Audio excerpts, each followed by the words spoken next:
A player who came over from Australia 2 decades ago with nothing, and he has created a legacy that will long outlast his career. Ladies and gentlemen, can you hear the thunder from down under, Neil Robertson?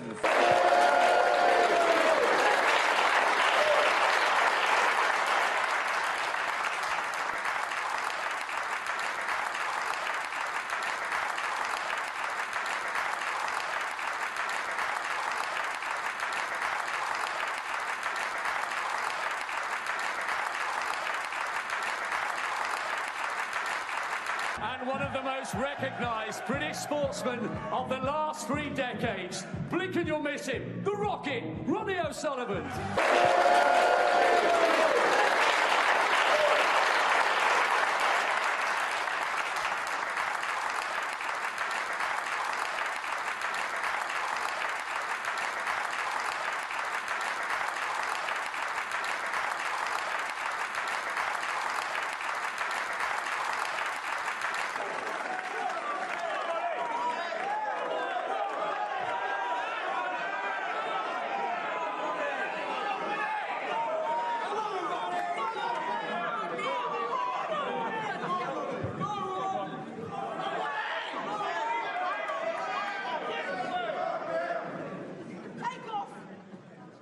Well, what an entrance that was. Ronnie O'Sullivan and Neil Robertson kicking off the quarter-finals of the Kazoo Masters. What a lineup we have here. Thank you, ladies and gentlemen. The first round, Neil Robertson to break. There are 16 Masters titles between the quarter-finalists. Of course, O'Sullivan himself has won 7. Neil Robertson 1 so far. The crowd just need to calm down a little because this is going to be, I think, an entertaining match. Still best of 11. Winner plays the winner of tonight's match between Higgins and Williams. But, well, settle back and enjoy it because it promises to be quite a feast, Dominic. Very good afternoon, everybody. Yes, a huge match this. And a huge atmosphere. Ronnie O'Sullivan, the game's greatest ever player. Don't think anybody would argue with that. Neil Robertson, one of the greatest break builders ever. Very difficult to predict a winner. The bookmakers can't separate them, and neither can I. No, if you're going purely on first-round performances, O'Sullivan deserves to be favourite. But the fact is, Robertson battled through. He said he felt a bit rusty. He'd been in Norway over Christmas, hadn't really practiced that much. But, of course, he played on Sunday night, so he's had a good few days since that first-round win over Anthony McGill, just to get himself in shape. And, you know, you can't not be up for a match like this. One. He dismantled O'Sullivan at the Tour Championship final last year, 10-4, 5 centuries, and was certainly the better player early on in their World Grand Prix final a couple of weeks back. But O'Sullivan turned that round in sensational fashion from 7-5 down. So that, I'm sure, will be in the back of their mind somewhere. But as with any match, looking to settle down immediately, O'Sullivan missed the long red. He's given Robertson a good opening here just to get his hand on the table and get involved in this quarter-final. 6.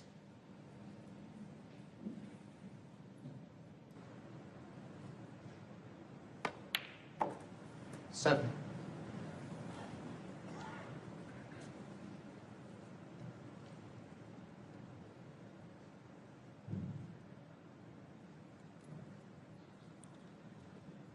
This is exactly the sort of opportunity that Neil Robertson likes. The reds are already set out in the open, doesn't have to worry about developing anything, but the black is out of commission for the time being. And now maybe too the pink. That's our referee, Jan Verhaas, who's officiating this afternoon, looking very, very smart indeed, I have to say. Yeah, they got these new bespoke suits that World Snooker have done a deal with a tailor, and yeah, they look very well turned out. They're going to work as well in due course with the players. You don't need any help though, Dominic, of course, on that score. 40. That's very kind of you to say so, Dave. I do have some wonderful suits. It's just a shame I can't quite fit into them at the moment.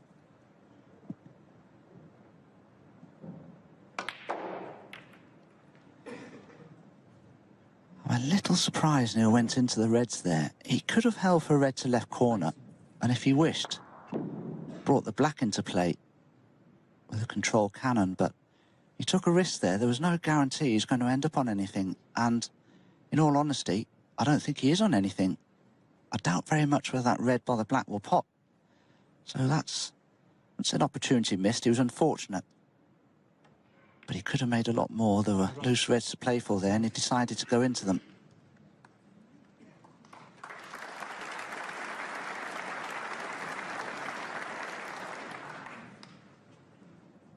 Head-to-head quite strongly favours O'Sullivan, 18-9. But Robertson's had his fair share of big wins over O'Sullivan. He's the only player ever to beat O'Sullivan in a Masters semi-final. That was back in 2015. Of course, this is a quarter-final today.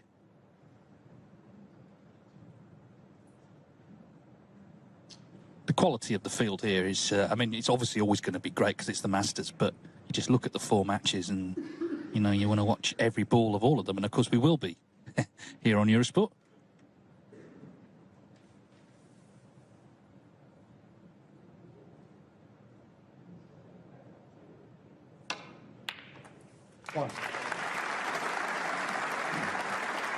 Interesting there, watching Ronnie's previous safety shot. The cue ball seemed to rebound off the cushion very quickly, and that hasn't been happening up until now. So I'd be interested to see, during the course of this afternoon's match, just how the cushions do behave. Now, Neil doesn't have to stun into this black. He could actually run through and cannon the red towards the pocket, and that would make the pot easier.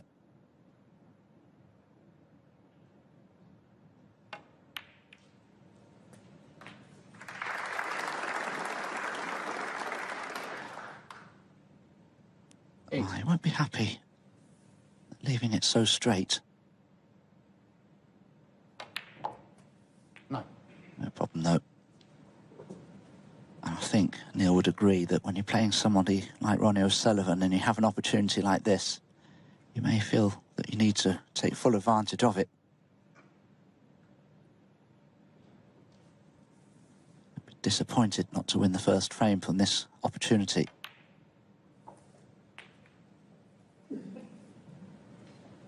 Yeah, it's encouraging he got in with a long red, because early on against McGill, his long potting was nowhere, really, and that's just a sign, I guess, of just a bit of rustiness coming back to action in the new year.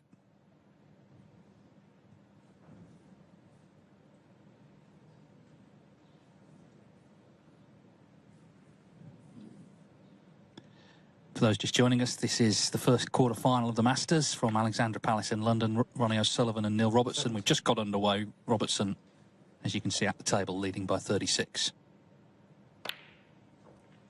Another packed house here at Ali Pali. Both players got a rapturous reception, particularly O'Sullivan, as they were introduced. 24. Such a great day yesterday, the 2 deciders, Trump winning, Wilson winning.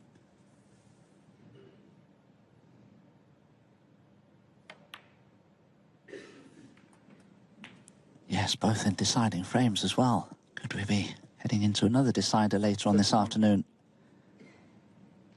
Ronnie O'Sullivan mishit a safety. Cue ball rebounded out of bulk and gave Neil a straightish long red, which he duly knocked in. 32.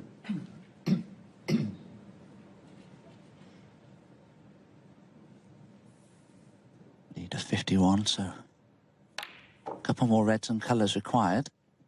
But they're a little bunched together, so I wonder if Neil can just drop this red in and 39. part the 2 reds just to the left of it to knock them into more possible positions.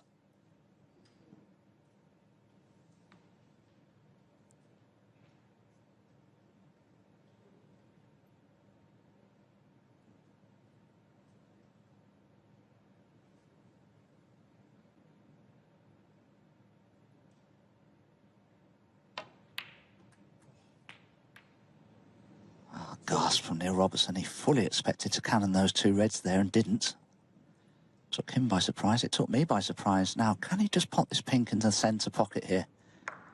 Just missed the cannon. He didn't think he would. But he can pop the pink in the centre and play for the loose red just below it.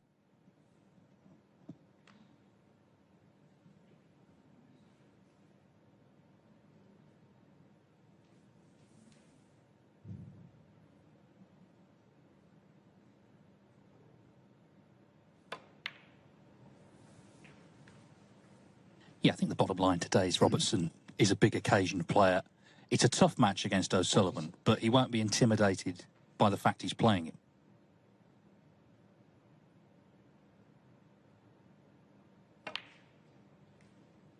And it looks like he's about to win the opening frame. Just needs this black. O'Sullivan hasn't made any impact yet on this match. There's plenty of time, but this is what Robertson was looking for. Chance to settle in immediately.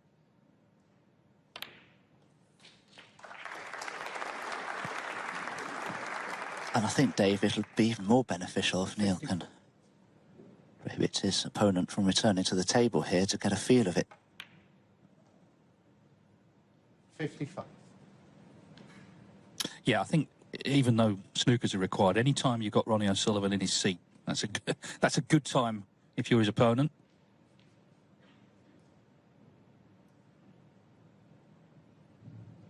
Still the same cloth. They're recovering after the quarterfinals tomorrow night, ready for the weekend.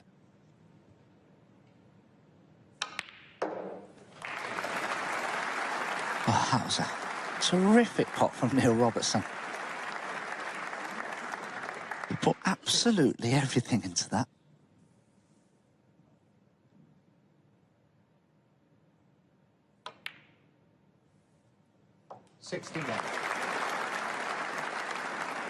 Well, if this is a portent of things to come from Neil Robertson, Ronnie O'Sullivan has a match on his hands.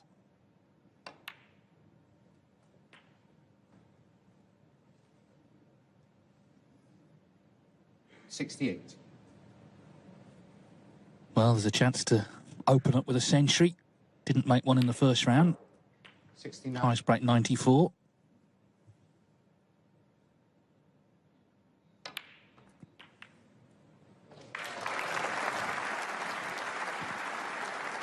This season he went over 800 centuries for his career.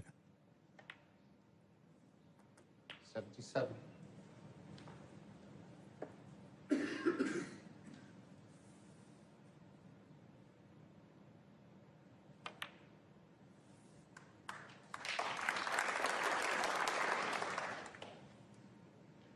$84.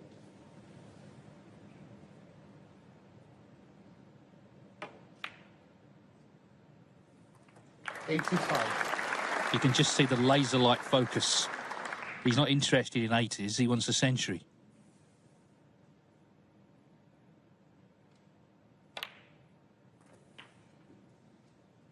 He's one player, reminds me of Stephen Hendry, also a player that loved to make century breaks. Yeah, particularly frame one, because, you know, your opponent's wondering how you're going to be feeling. Is he nervous? Is he maybe still struggling a bit? Well, clearly not. You know, he did struggle early on against McGill. There's no two ways about it, but this is more like it. He's had a few days hard practice, I'm sure. 97. And he needs this brown for his 33rd century at the Masters. What a start for Neil Robertson.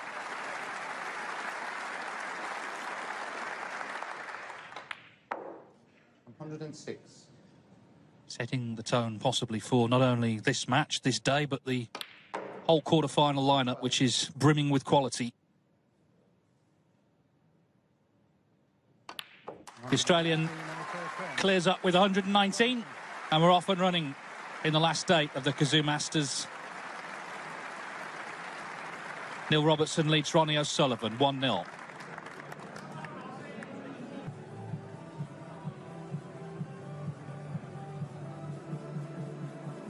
So halfway through the Masters, we've had the fascinating first round, 2 days of quarterfinals, starting with Neil Robertson and Ronnie O'Sullivan, and it's Robertson who's won the first frame with a break of 119. Still best of 11. Winner plays Mark Williams or John Higgins. They're up this evening. Thanks, Ronnie. Thank you, ladies and gentlemen. The second frame, Ronnie O'Sullivan to pick. A few latecomers taking their seats. They don't want to miss a ball.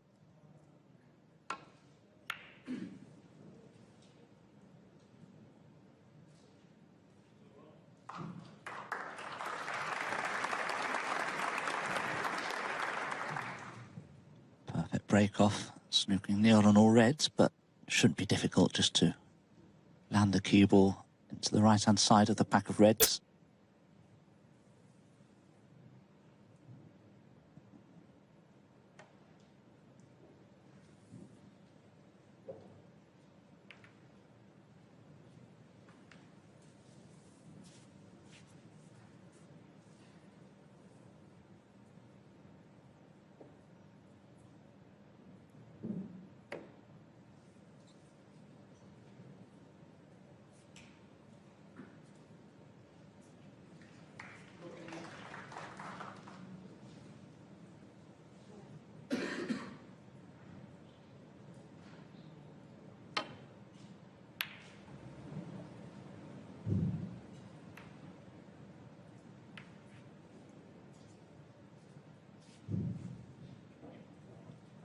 Possible chance here for Ronnie just to bring a few reds into play, try and get the cubal in behind the green.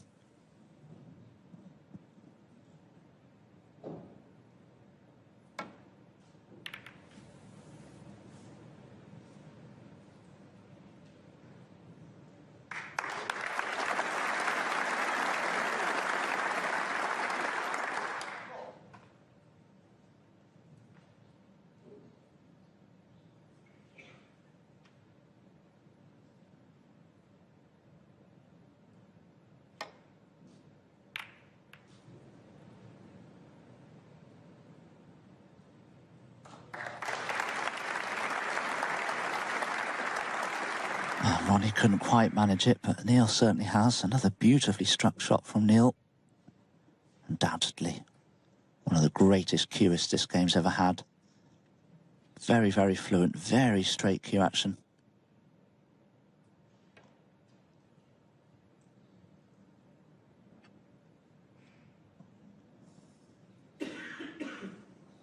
Foul. The miss. Neil Robertson.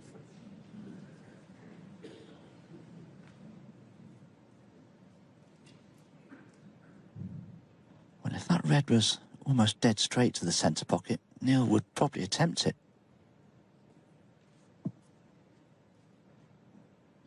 Yeah.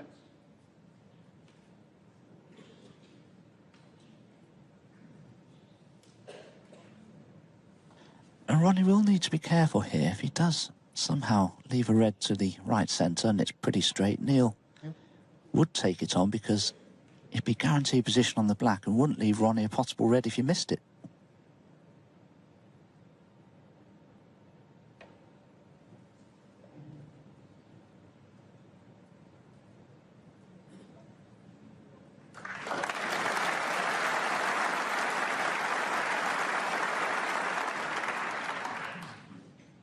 I just wonder if there may be even a double on for Neil into the left centre. Same sort of thing, he could play for the black, not leave a red on. Don't know if he's seen it yet.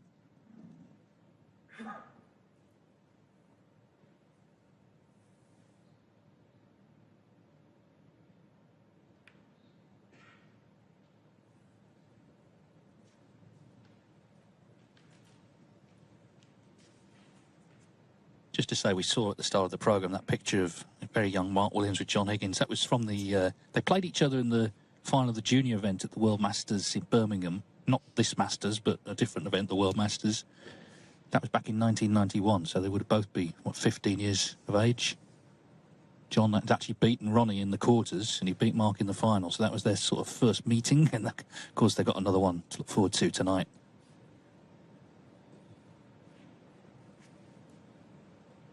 The clues were there, weren't they, early on for all three of them?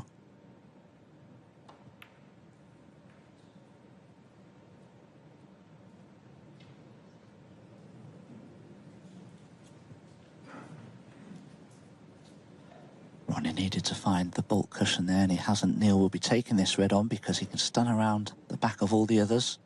A position on blue or brown.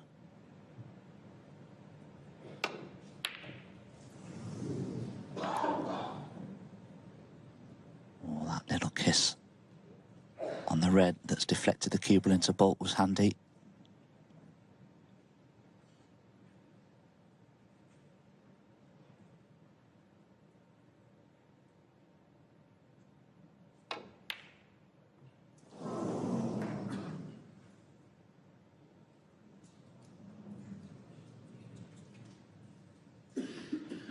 Well, this is where run of the ball matters so much. When two top players are playing each other. On another day, Ronnie could have left that perfectly safe, but he hasn't on this occasion.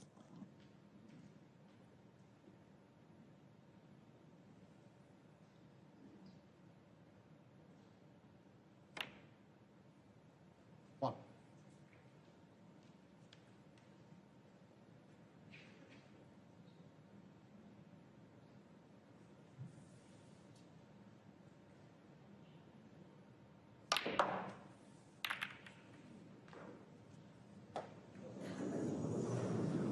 Well, again, run of the ball, as you just mentioned. I mean, it's a very aggressive shot he's played into the Reds, but look where the white's finished.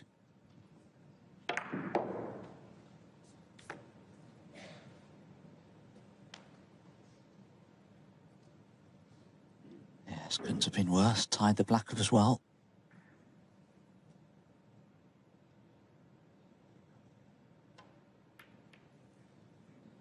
He said he's stalled out, though, already, hasn't he? We can see the way Robertson's going to approach this match. It's his best game to attack. There's been times, certainly at the Crucible over the years, where he's gone into his shell a bit. It hasn't worked. He's determined that's not going to happen today.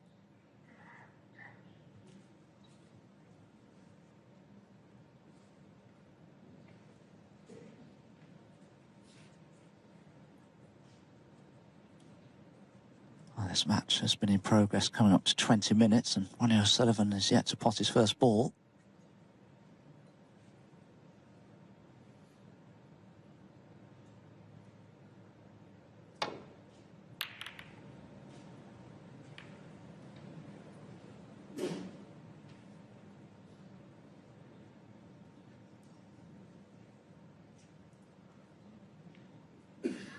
Not a bad shot from Ronnie, really. But I think Neil can attempt this red to the right corner. There's a little gap between two of the reds just above it that he could find with the cue ball here for position on the blue or bulk colour. He's missed the red.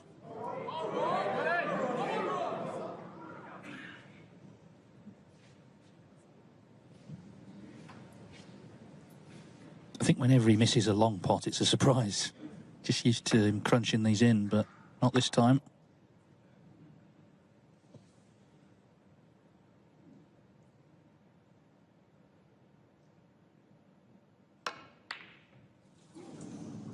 Well, that was not close. Yes, and there we are. Good old run of the ball again. 4-ball cannon on the green has left Neil right in. And of course, previously, Neil split open the pack of red, so this is a wonderful opportunity again for Neil.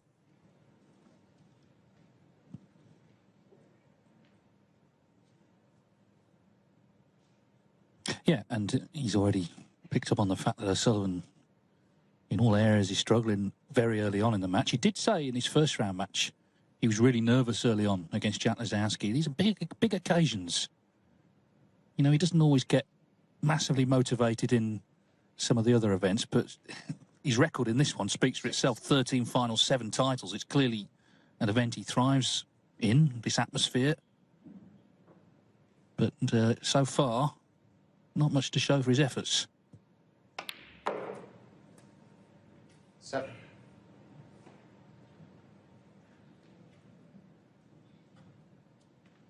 Neil would love to have that pink back onto its spot. It would be handily positioned there with reds all around it. At the moment, it doesn't really pot anywhere.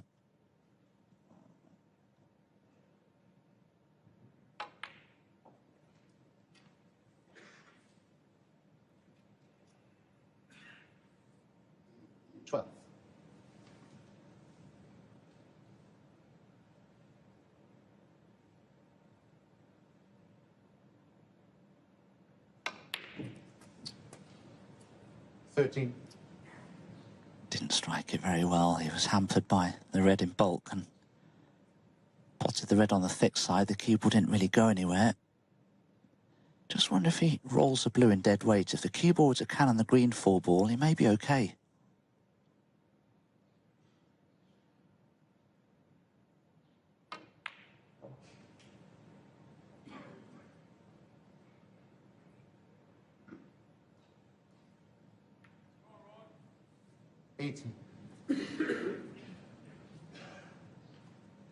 Has he been lucky? Is the red available into the left corner? Doesn't obviously pass the other one.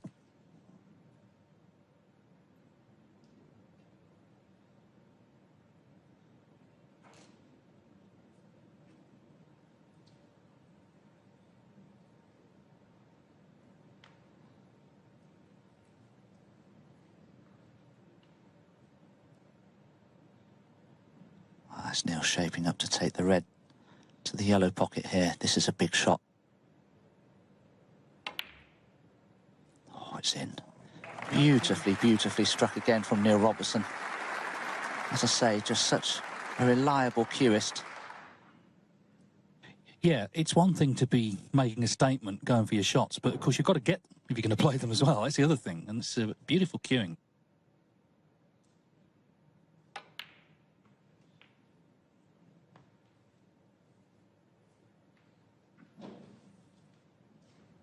Worth seeing again.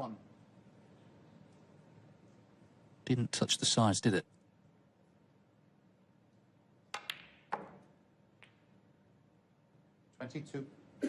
There are so many really good, flat, straight cueists in this game. Ding Junhui, Kyron Wilson. Oh, there are many. Ronnie too. He's a beautifully fluent cueist, but most professional players on the tour, we discuss this in players' lounges sometimes in events, who's the greatest player of all time, who's got the best cue action, this and that, and most of us feel that Neil Robertson is just unparalleled.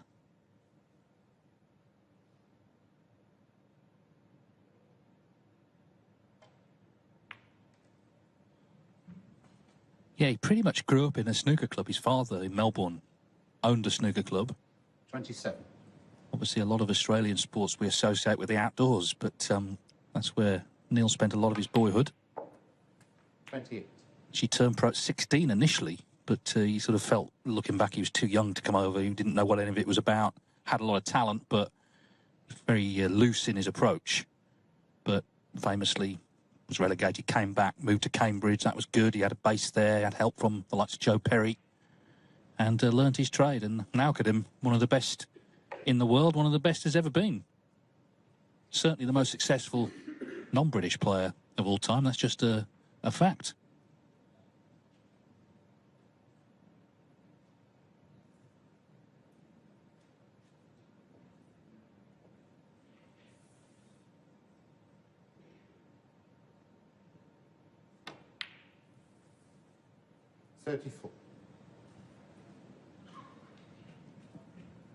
Neil could play a couple of different shots here, but the red that's just to the left of the pink, he'd love to get rid of it, make the pink available. And he wants that cue ball to slow down, and he may well be on that red now. 39. So all of a sudden the pink is in play now. 40.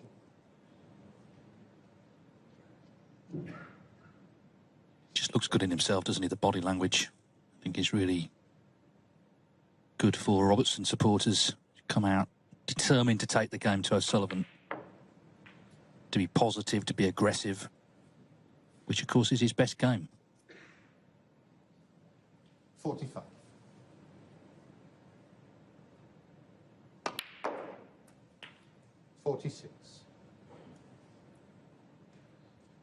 So he'll need another red after the pink, and it should be 2-0.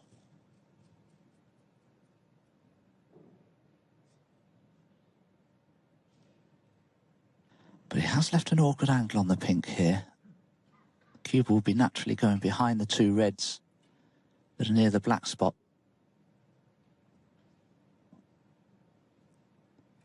So this is a little awkward for Neil. He'd have to leave himself a little far away from the red that's near the left corner, so he's decided instead to take the blue.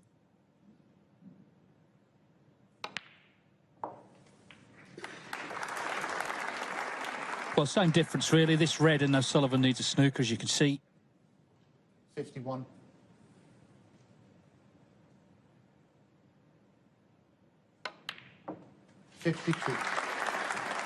Well, he struggled early on against McGill. He could have been 4-0 down. He was somehow 2 each, and that was the work that was needed to come back and win the match. But this match, as the flies continued to bedevil him, Oh, there as well. he's come out of the blocks superbly. Jan Bahas just dealing with that. Yeah, in terms of his approach, you know, this is exactly how you want to start a match, not just the way he's playing, but the way he's feeling as well. O'Sullivan's not yet scored a point.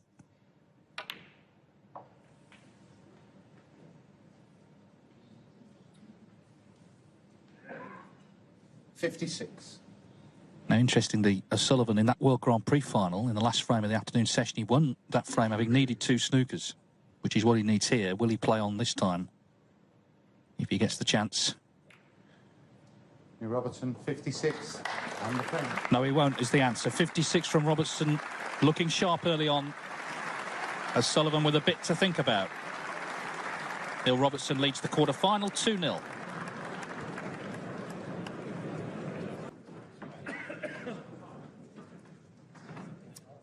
Thank you. The third frame. Neil Robertson to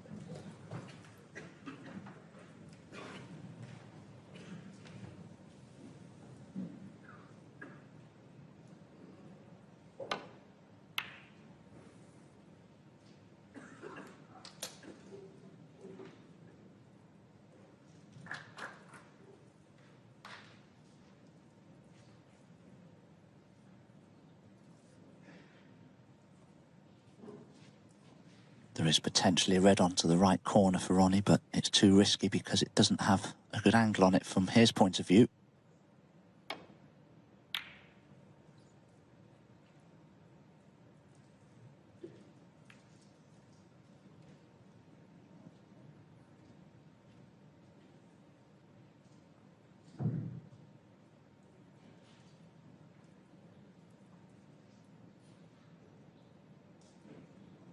Neil just had a look at the pack of reds there, 2-1, see if there's any potential plant, or if there's a chance a red could end up near the corner pocket for Ronnie. Well, that's exactly what's happened, but very fortunately, it's wriggled away to safety.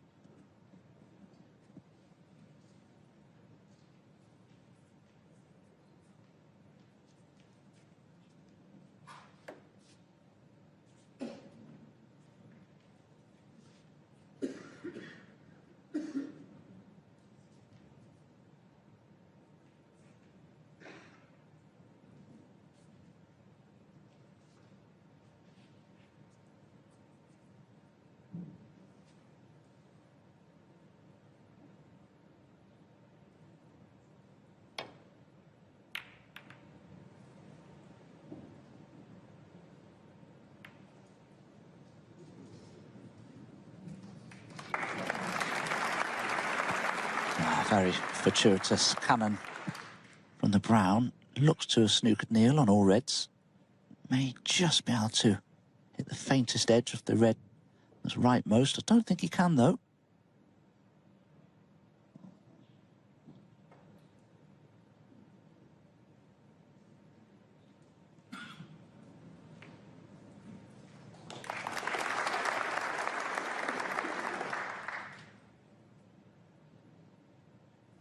It's not just a match where every frame is fascinating, every shot is fascinating. You know, this is the quality of the field here. Every player in the quarterfinals has been in at least one Masters final. 6 of them have won the title.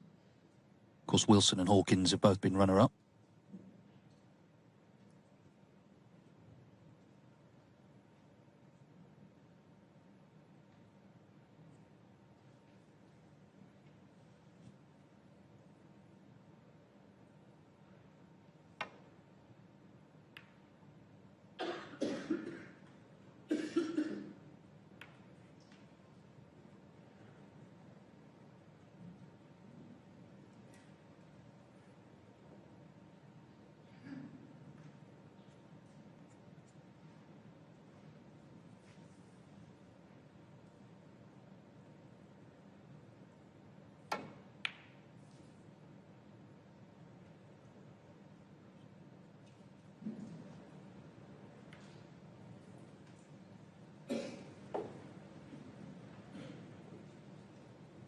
Well, control safety from Ronnie, having to play that with a lot of check side to avoid cannoning into the pack of reds.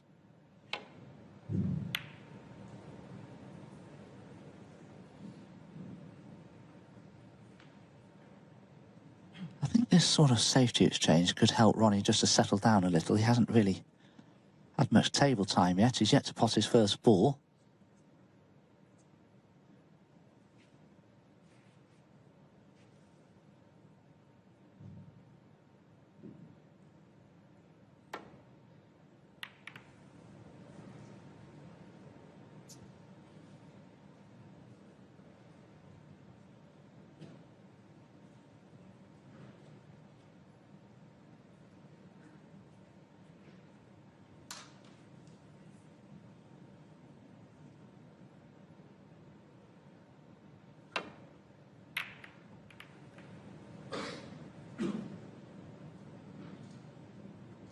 Did have a look to see if there was a chance a red could drop near that corner.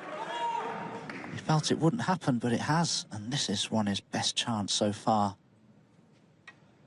Can he get onto a colour, though? It's not going to be easy. 35 minutes playing time. Can he knock in his first ball here? And as Dominic says, then go on and make a break.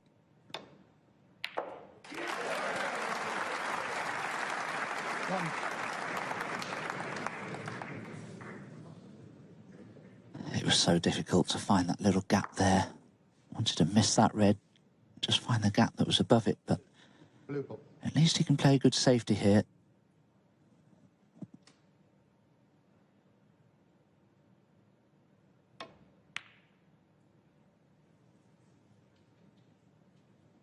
Ronnie O'Sullivan, one.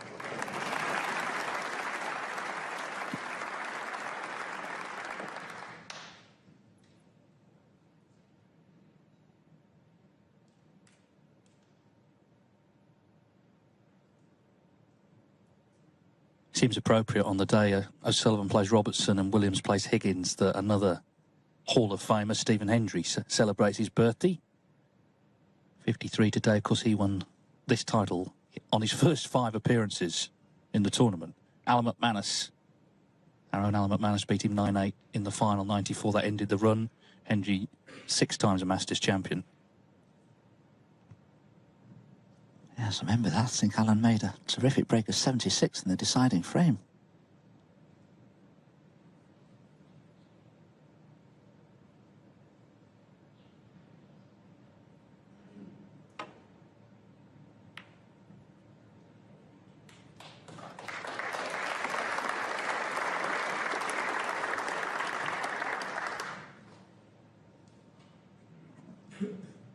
Again, being a professional tour player, people do often ask me who I think the greatest player of all time is, and I do always say Ronnie O'Sullivan, but if you look at the career statistics of some of the greatest players, somebody like John Higgins, for instance, he averages a century break every 15.5 frames. Stephen Hendry, funnily enough, averages a century break, or did average a century break over 15 and a little bit frames.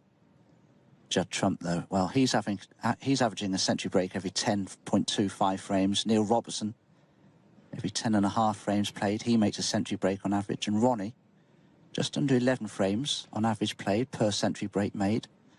But you've got to bear in mind people's styles of play as well. I mean, John Higgins is not as an attacking player as Judd Trump is, so you wouldn't expect him to make quite so many centuries. But it just gives you an idea of the career statistics of some of the players.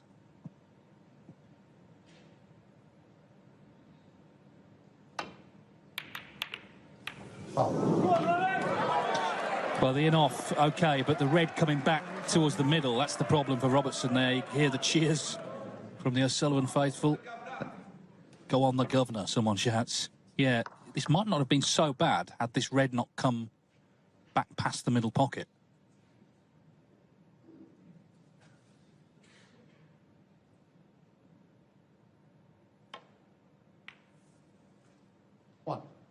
Yeah, just on, I mean, everyone has their opinions on, you know, the greatest in any sport, but the point is the different eras feed into each other. So Stephen Hendry modelled his professionalism and his approach on Steve Davis.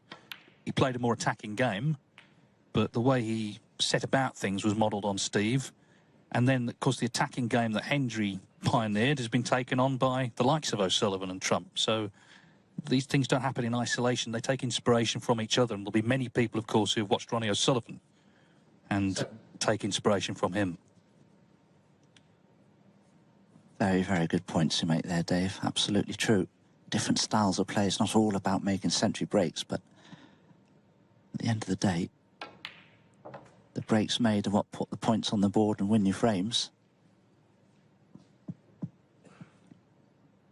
13. Because you never say that Stephen Hendry had Ronnie's tactical capabilities. 14.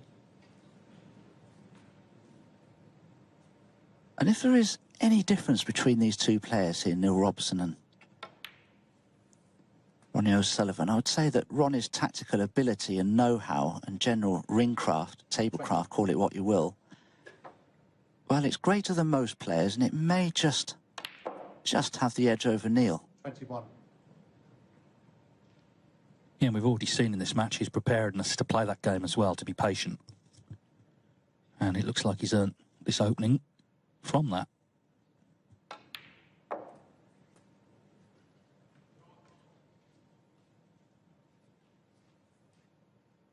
$27.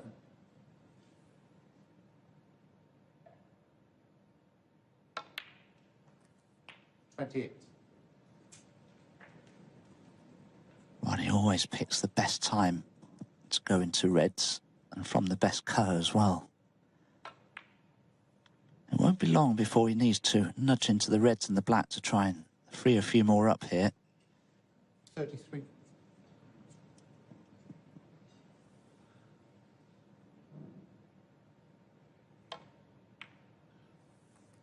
$34.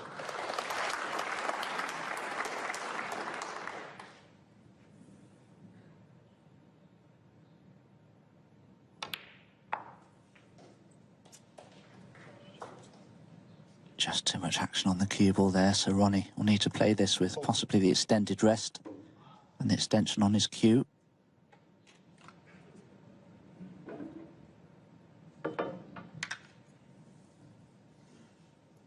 It's critical now, he gets a good angle on a colour.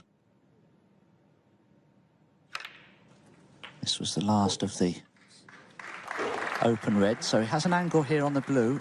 He just needs to avoid the pink when stunning down into the reds here.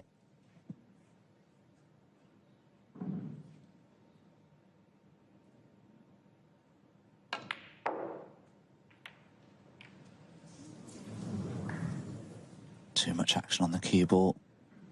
46. Cannoned into the wrong red. Don't think there's anything on now.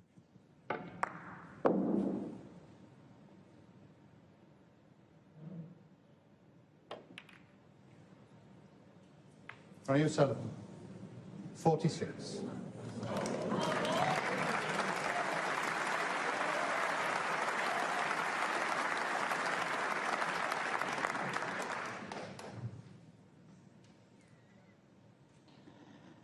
Neil's just had a look at the two reds near this left corner. Is there any chance he can make a plant of them? He's had a look, decided against it, but goodness, if he plays a thin safety off the left-hand red of the two, he's got to get that right, because easy for the cue ball to rattle in the jaws of the pocket.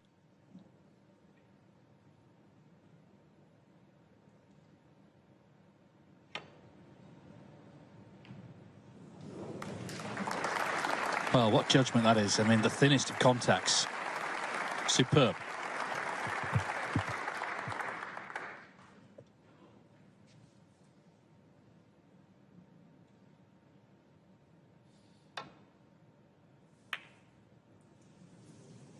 Yes, conversely, Ronnie hitting that one much too thickly. Will Neil be tempted by this red to the left corner? It's risky if it doesn't go in.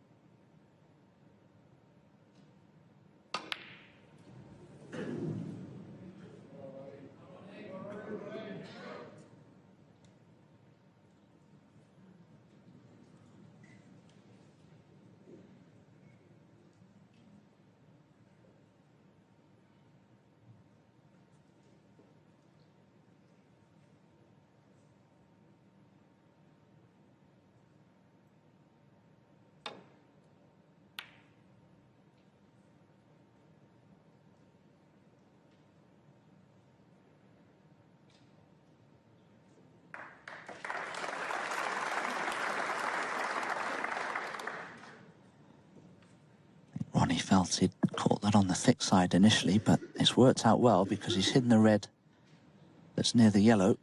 Ronnie Wood here again. Enjoyed himself the other day watching O'Sullivan against Jack Lazowski.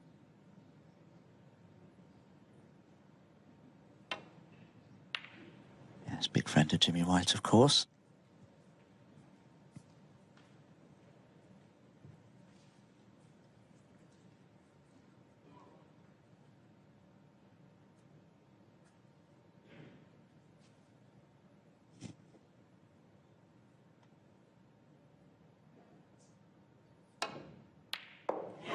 Oh, fabulous pot.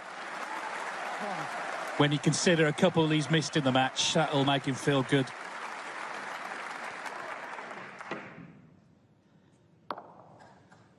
Yes, and that's the first crisp long pot that we've seen from Ronnie. Cued it beautifully, timed it beautifully.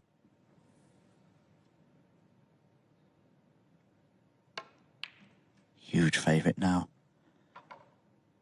to get his first frame on the board, given the position of the reds, but still a little work to do. Needs 2 more reds and colours to secure this frame.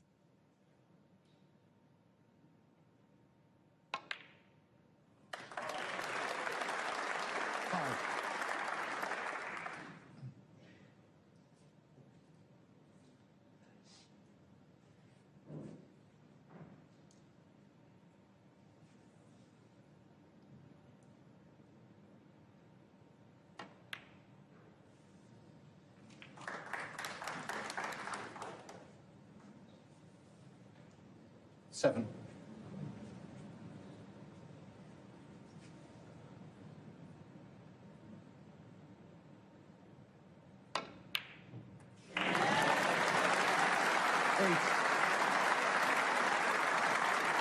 So this pink and Neil Robertson will need 2 snookers. So it took a while for O'Sullivan to pot a ball, 35 minutes, but 14. looks like he's got his first frame on the board.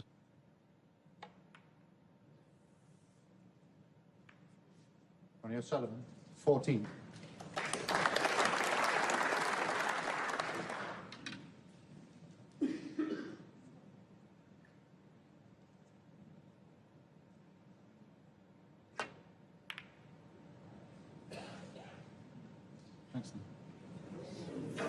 Foul.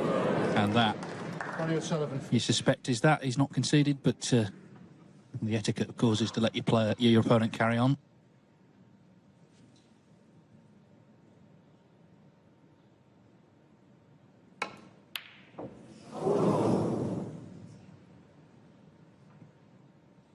Doesn't help Robertson that the black's tied up, because, you know, you'd like to get in and clear certainly 3 reds out of the way with blacks.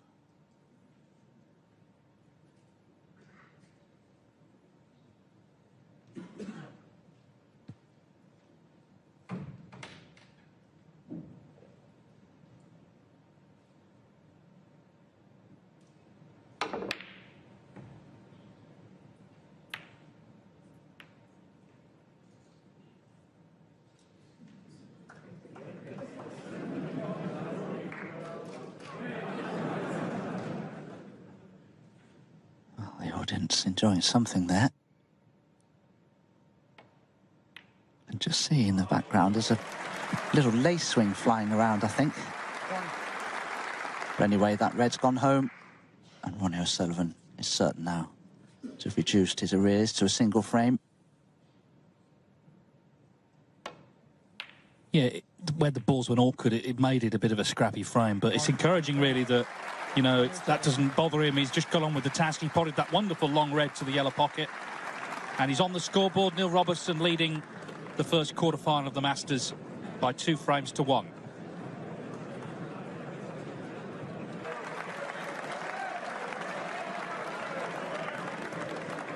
Thank you, the 4th frame. Ronnie O'Sullivan to pick. So, after 3 frames, Ronnie O'Sullivan is on the scoreboard. He trails 2-1. Last frame before the interval. Frame 4 of a possible 11 for a place in the semi-finals of the Masters.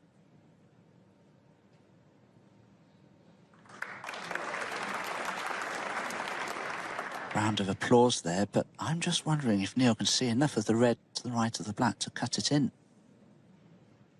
Oh, he can.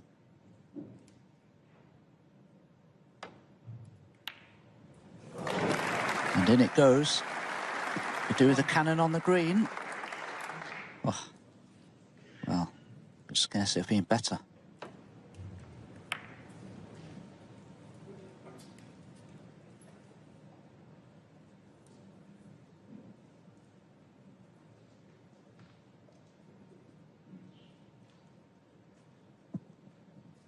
Brown is a little thin. He'd have a lovely angle to go into the pack of reds at force, but to hold for a red won't be quite so easy.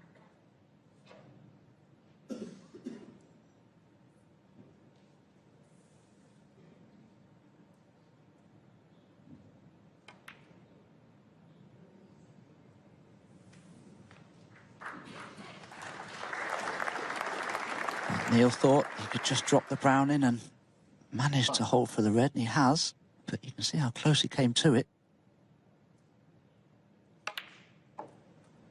6. Now, there's only one more loose red to play on. Does he go into the pack here, Neil?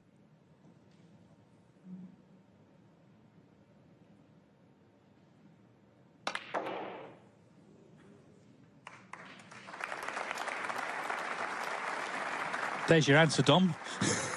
Well, he controlled that beautifully. Judd Trump's fantastic at playing that shot, but Neil, well, certainly matched Judd in every respect there. That was perfection. Controlled the cue ball. That's the key. You play that with power and stun. You want the cue ball on impact to not really go anywhere, and it hasn't.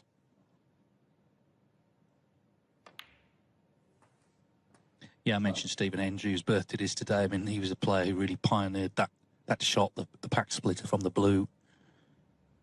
Getting everything into the open and giving yourself every chance of killing the frame off in one go. Meanwhile, another flight.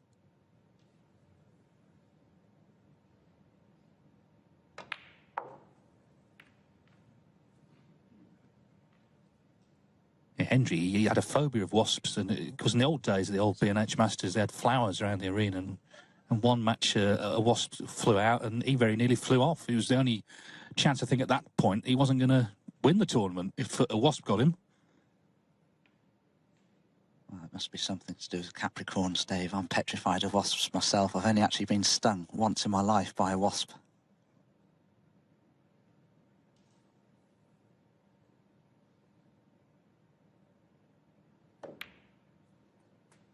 $18.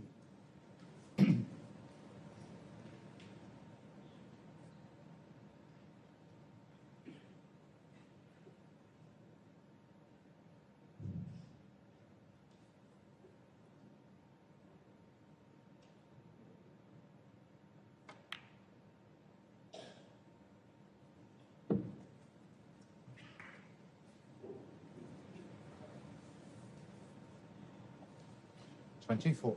Just overran a little. I think he wanted to play the red just near his hand into the corner, but he has this alternative to centre. Ooh, no. And I think here more than anywhere else, Dave, if you start to miss a couple of balls and the crowd react that way, it can make you feel very pressured.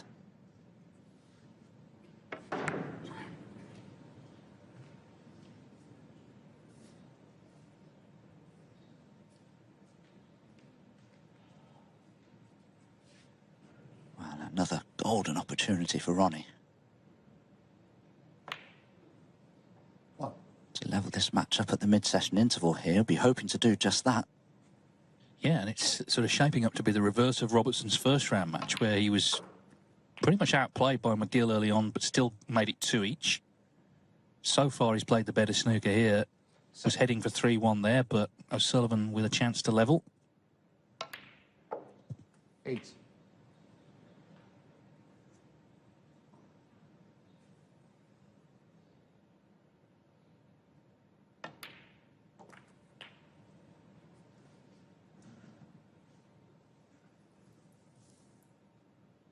$14.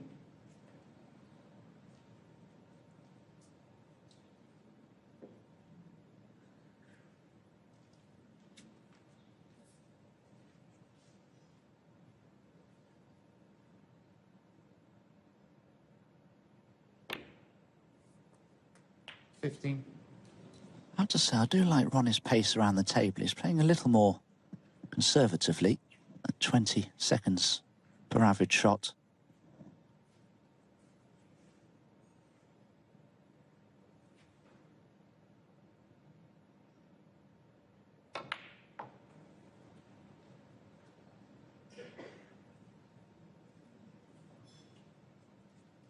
Twenty.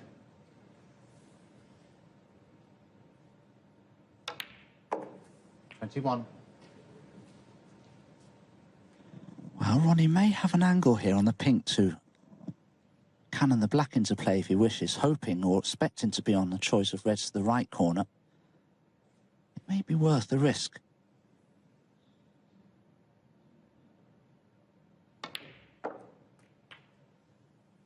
Oh, caught them too thinly, but he's just on this red still. 27.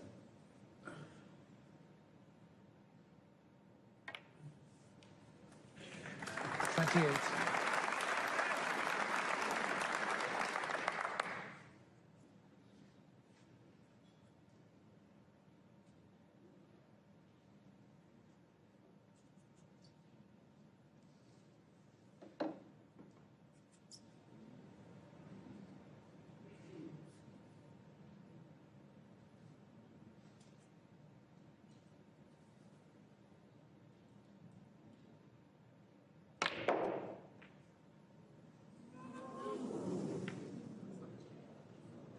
Well, I think Ronnie's going to be very happy with that. Thank you very much. 33. Run of the ball. Well, in every sport makes a difference, doesn't it? Can make a difference here. Yeah, fortunate, but, you know, you've got to say if Robertson hadn't missed that red to the middle, this chance wouldn't have come along at all. So that's what's turned this frame for sure. 34.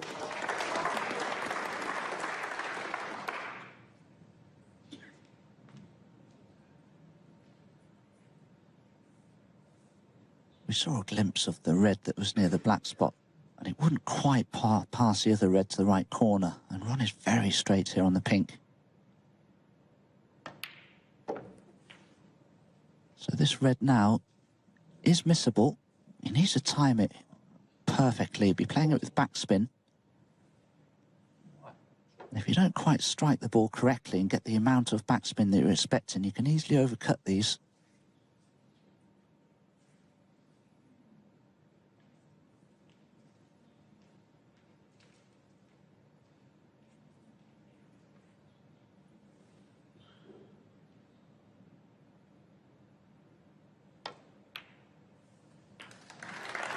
Forty-one.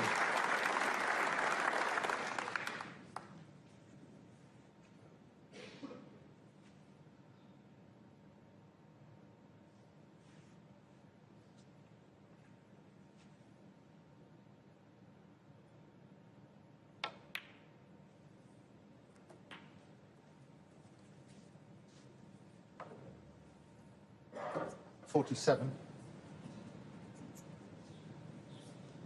Well, now the work begins for Ronnie. There's one more red he can play for to the right of the black that pots.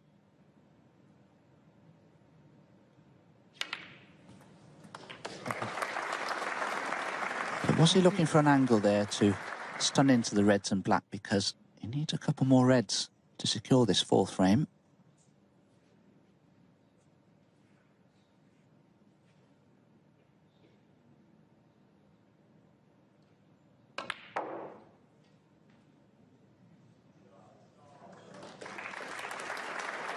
Fifty-three.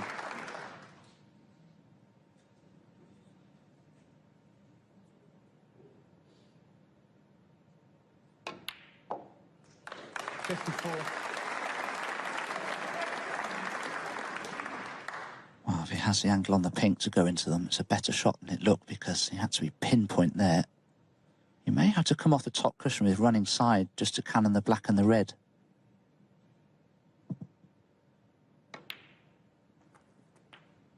Well, does he think he can pot the red to the left corner past the black? Can he see enough of it? 60. Well, he thinks he can.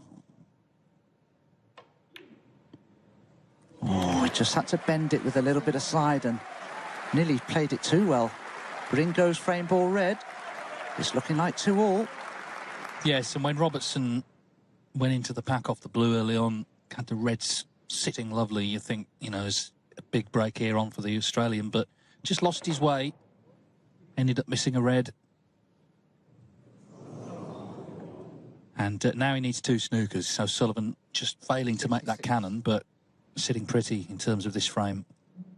Been playing just under an hour, and it's looking like 2 each. Ronnie O'Sullivan, 66. He's very focused, isn't he, O'Sullivan? And the crowd are loving it. First 35 minutes of the match, he didn't score a point.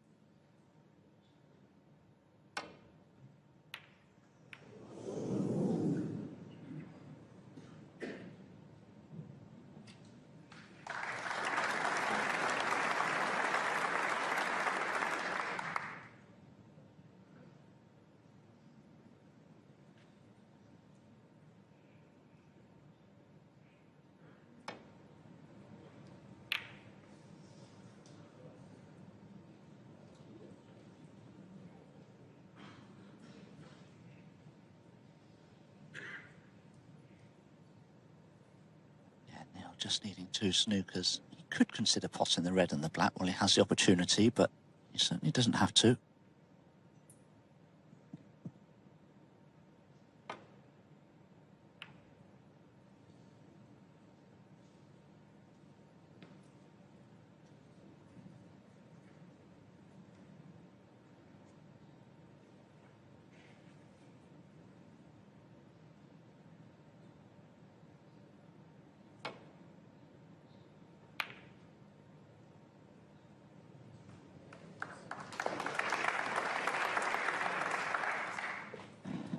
Definite chance here for Neil to stand in behind the green and send the red back down this top end of the table.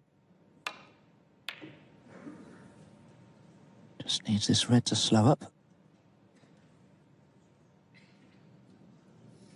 Oh, it's just poked his head out.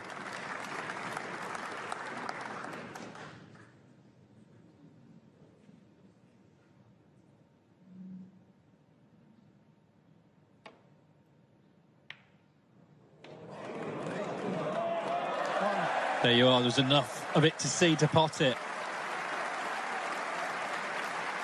So he made a slow start, but Ronnie O'Sullivan has levelled up and sets it up perfectly, doesn't it? For those of us who just love watching great snooker for the rest of the afternoon. 7. He's been very disciplined, I think, O'Sullivan. 9.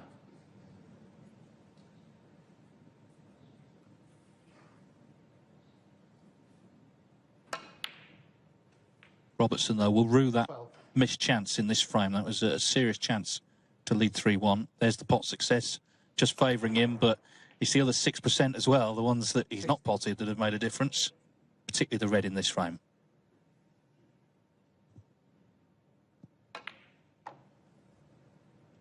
$21.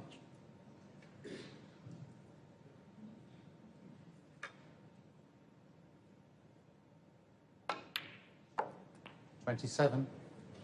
So we're off and running with the quarterfinals of the Masters. And Ronnie O'Sullivan, the record-holding 7 times winner of this tournament, from 2-0 down and making no impact at all on the match, has levelled up at the interval at 2-2.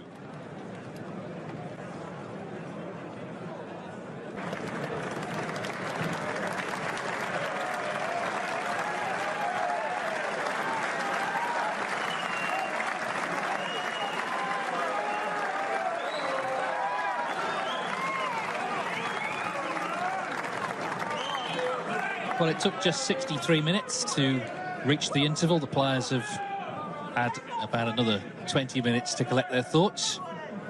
And now the fight to the finish. 2-2. Neil Robertson made all the early running. O'Sullivan fought back.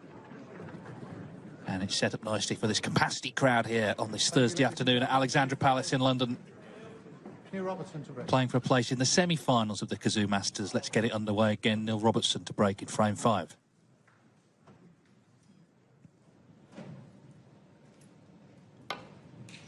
I guess from his point of view, he has to bring that same positivity that he displayed at the start of the match. Remember, he made a century in frame 1.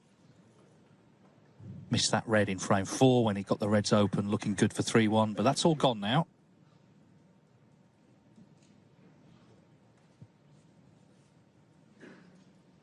Interesting to see if Ronnie O'Sullivan could re-establish that momentum of the last 2 frames before the mid-session interval. So you have a look at the average shot times there. Ronnie O'Sullivan's shot time has come down to 19 seconds. Neil's has increased to 21.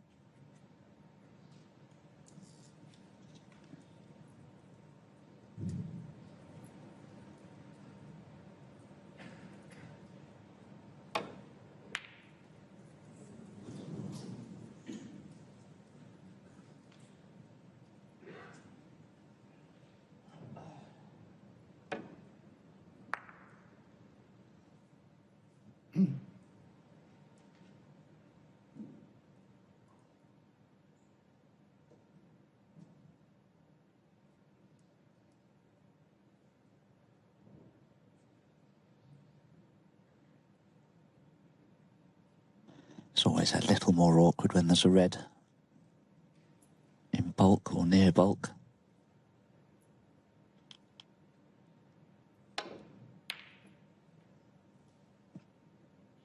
Neil controlled that nicely, hiding the potential pot on a red to the left corner.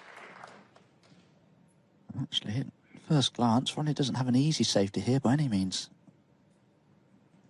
Can play off the pack of reds, but you just never know if something will find its way towards a corner pocket somewhere.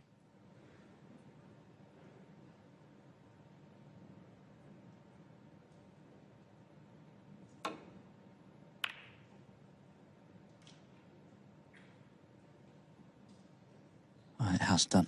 It needs some cover with the blue, and that hasn't happened either, so first chance in frame 5 here falls to Neil Robertson.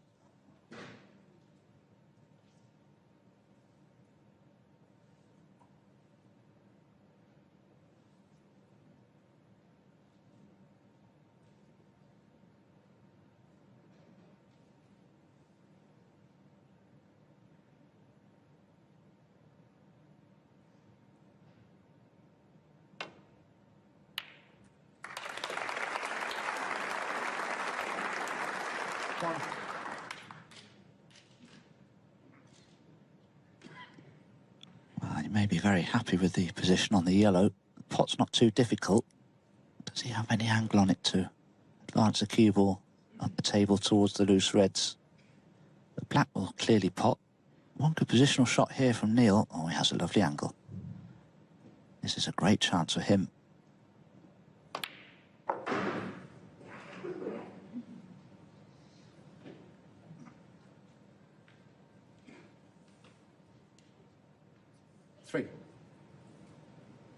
Didn't see much of him in early season for the good reason that he got married in the summer.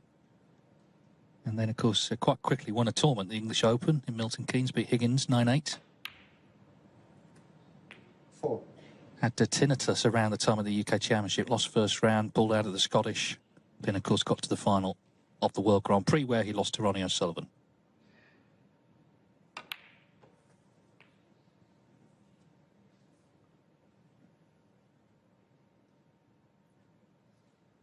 $11.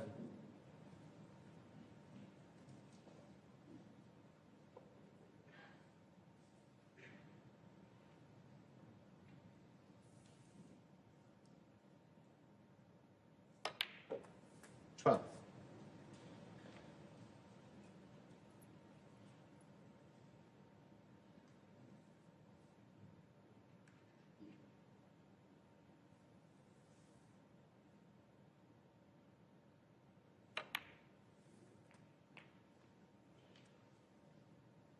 This time Neil has a better angle on the red that's next to the black. 19.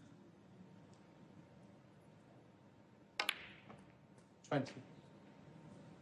Big frame, I feel, for Neil Robertson, this, just to re-establish the command that he began the match with, having won the first 2 frames with rates of 119 and 56.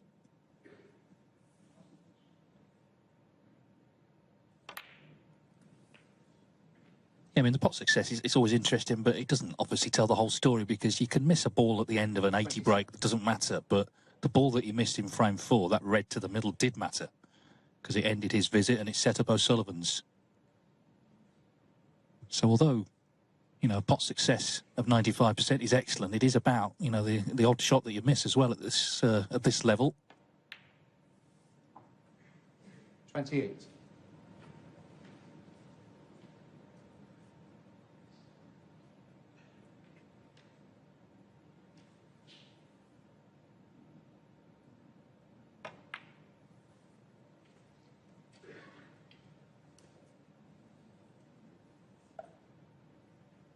$33.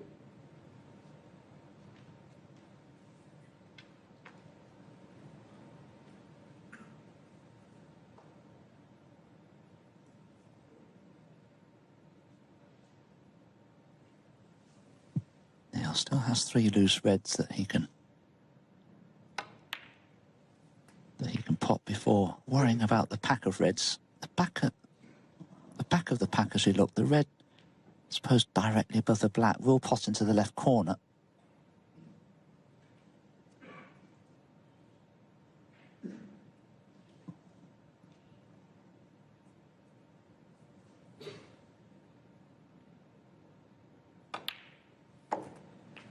Second, please. Yeah. Oh, this will change everything. If the pink doesn't go on its spot, first of all, does it go on the brown spot? Well, that won't go. So, brown spot possibly. Yes, okay, so the pink effectively tied up for now. 40.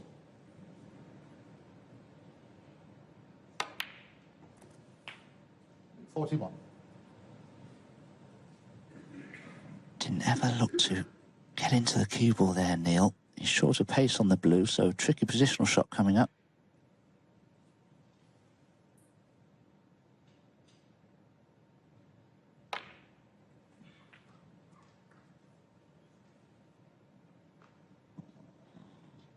So he has one chance here to get an angle on a colour to go into the pack of reds.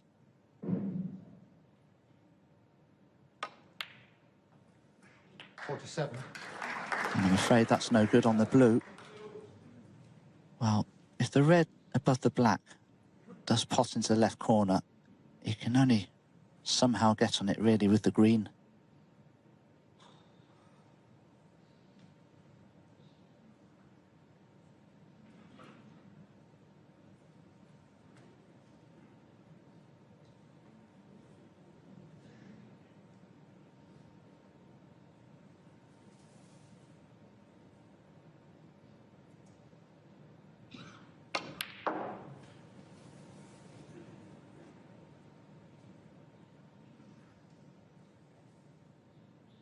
Well, that was a very good effort, but I do feel he's 6 or 8 inches short of pace here.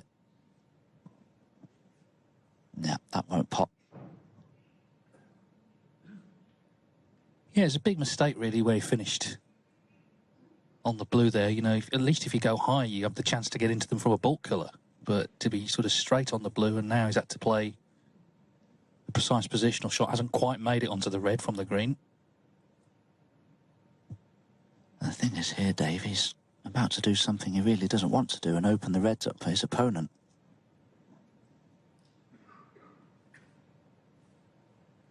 He really did bank on himself getting on that red, because if he thought it was too big an ask, he could have put a high-value colour safe. But everything's on, really, from Ronnie's point of view.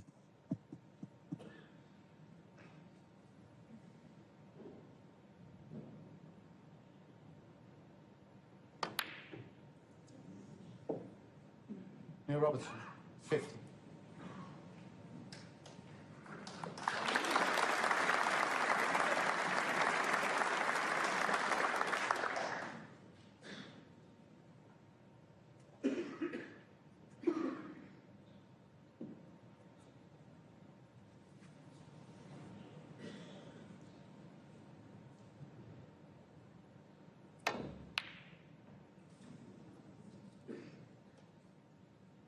Ronnie didn't attempt the pot there.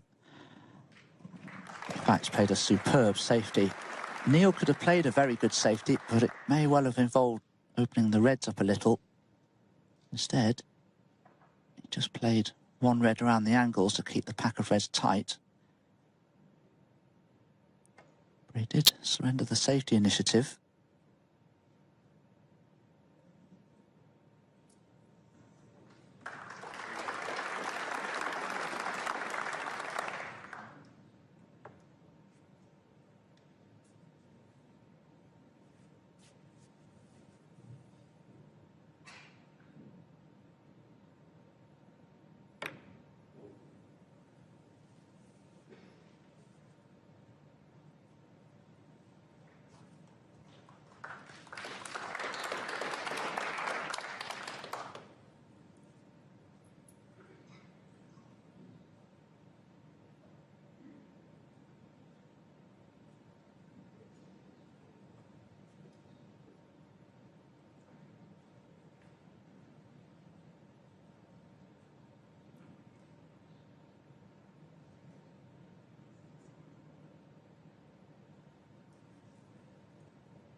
Needs to be careful here, Neil, that a red doesn't go near that corner. And it has. But has he covered it? He has. A very good shot in the end, but just look at the position of the reds now. Whoever gets in here could have a field day. Exactly. I mean, that 50-point lead isn't worth much. Actually, there's nothing safe. Well, can Ronnie just apply a bit of side spin here and just make the potting angle? Well, he could. Needs a good kiss. Well, it's not the end of the world. Ronnie can play the pink down this end of the table here and Snooker Neil behind the brown. This frame is anybody's still, believe me. Pink.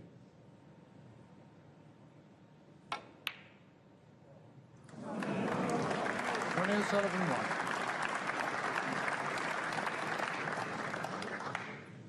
Yeah, it's trouble this for Robertson, but it started. That shot he played initially when he was trying to land high on the blue didn't get there. It's all spiralled since that moment because he was in control of this frame.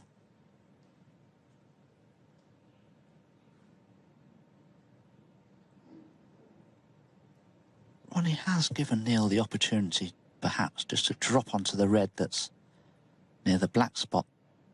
But it had to be very precise. How is he going to try the glancing escape off two cushions? I never like this shot, unless it's a last resort. And that's probably why. Well, a red has gone safe-ish near that right side cushion. That may come into play yet, but out of Robertson's hands right now.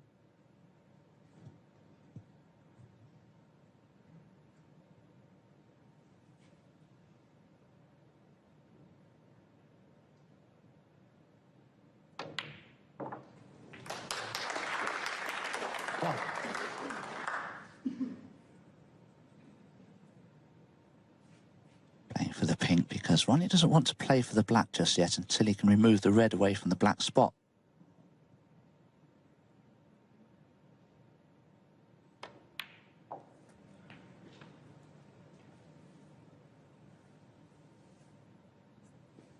Seven.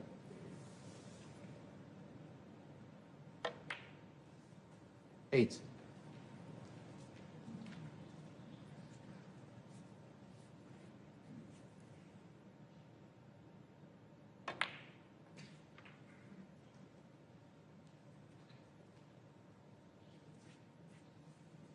Thirteen.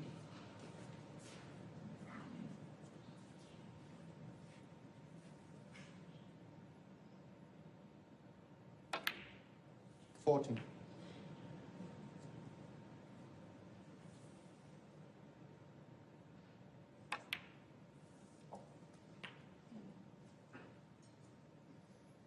'Ronnie will already be considering the difficult red and how to tackle it. I'm not sure the blue to the right centre, or the left centre rather, is the way to go about it. Don't know if Ronnie can get enough side spin on the shot to actually cannon the red into play. It just depends whether he's happy to drop in behind it.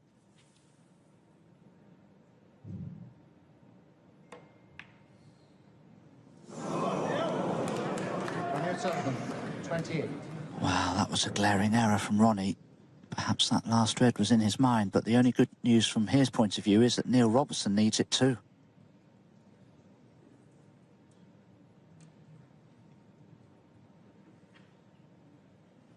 Yeah, a bit of divided attention maybe for O'Sullivan there. Oh, okay. Jan's not going to be messing around then.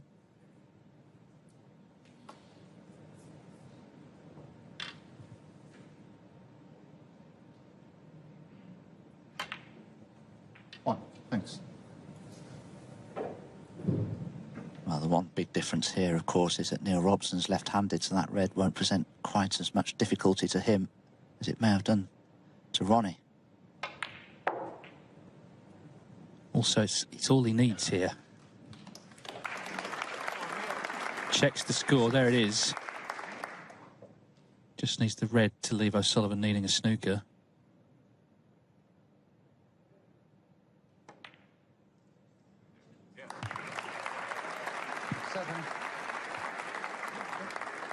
Well, he's not won the frame yet, but as I say, snooker needed, and he dodged a bit of a bullet there. He's wasn't sure about this. He did get the cushion first, didn't it? And went in quite comfortably.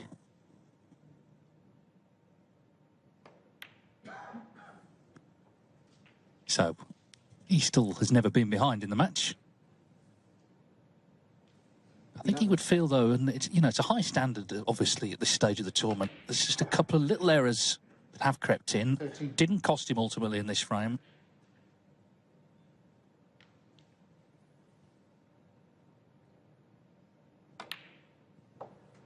Had to rely in the end on an O'Sullivan error to get this chance.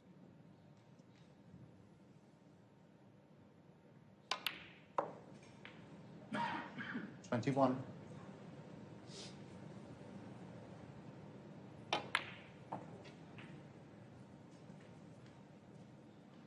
25.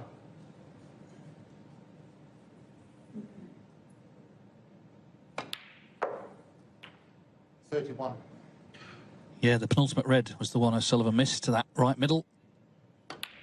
Neil Robertson steps in very gratefully to take advantage.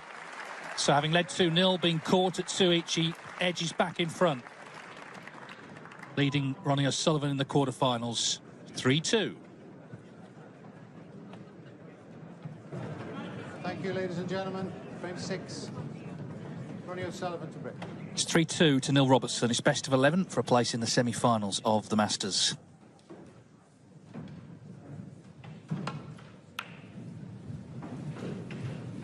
Tournament first stage 1975.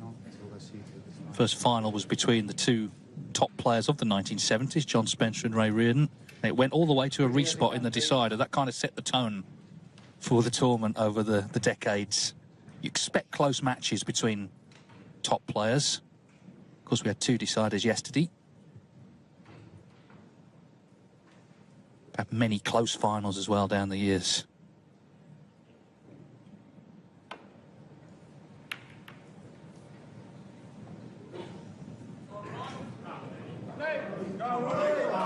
Well, caught that one a little on the thick side. Enough, thank you.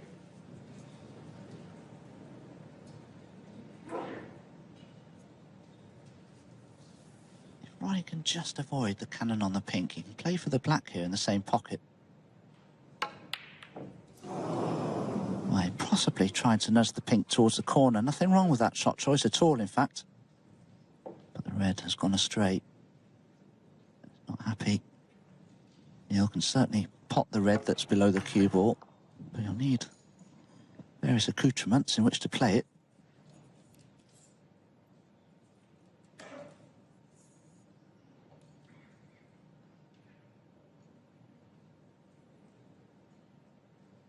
Wonder what positional shot Neil has up his sleeve here. He could play a cannon into the black to try and promote it to the left corner.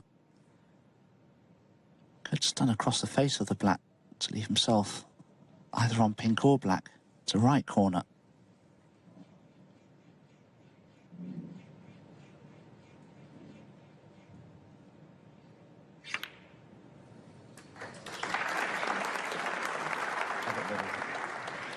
Didn't kill the pace of the cue ball enough. The black's a thin cut now. 1.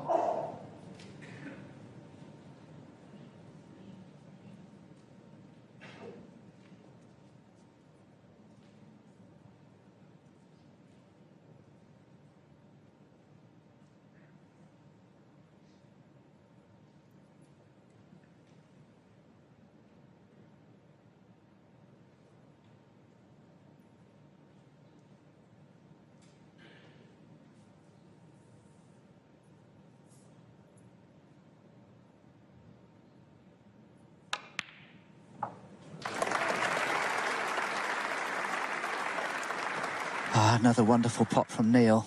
He'll be rather disappointed, though, that that cue ball's finished tight against the side cushion. Can only just roll this in for probably the pink in the same pocket. Beautifully cued again. Really was. Now, I'll presume that the pink spot's occupied.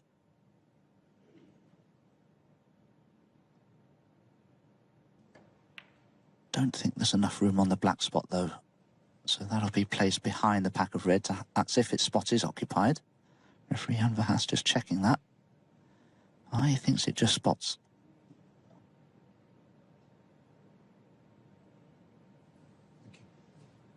Thank you.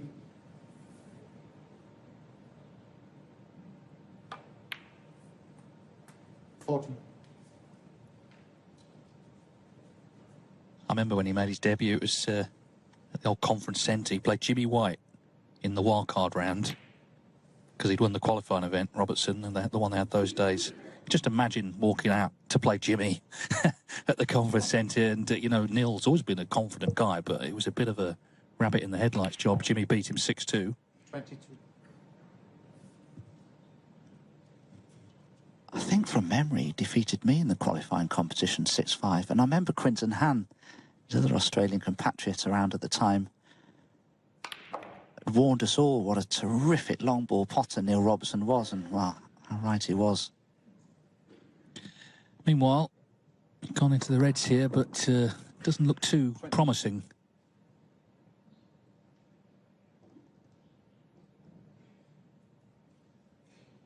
No, just needed that extra zip on the cue ball that some players are capable of. People like Ronnie O'Sullivan and Judd Trump, and Neil too, normally.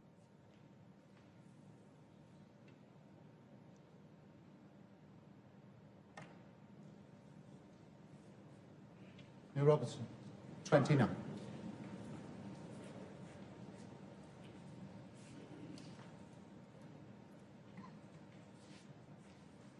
O'Sullivan also lost his first ever match at the Masters. He'd won the qualifying event, played Dennis Taylor, who at that point I guess was on the decline, but Dennis beat him 5-1. So even O'Sullivan in his first year, you know, struggled with a completely different kind of atmosphere to what he'd been used to in other tournaments. You know, the one table, the big crowd, pretty imposing stuff.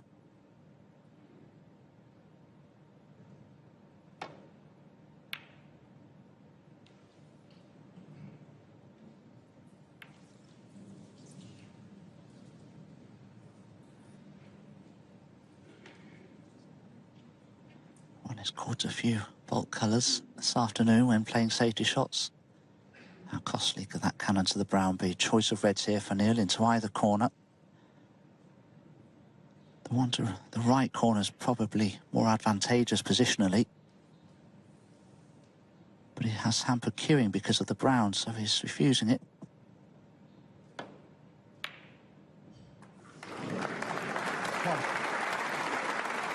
Again, that red struggled in, but it went in. This is all that matters. He's on the black.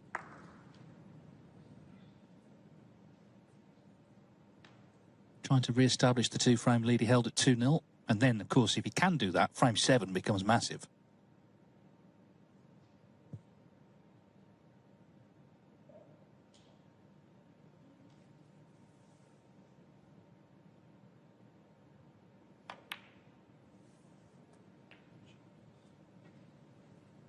dear. I think Neil's made a mistake here. 8. I wonder if he played for the red to the right corner, or maybe the red above the cue ball to the left centre, and just got far too much stun on the cue ball.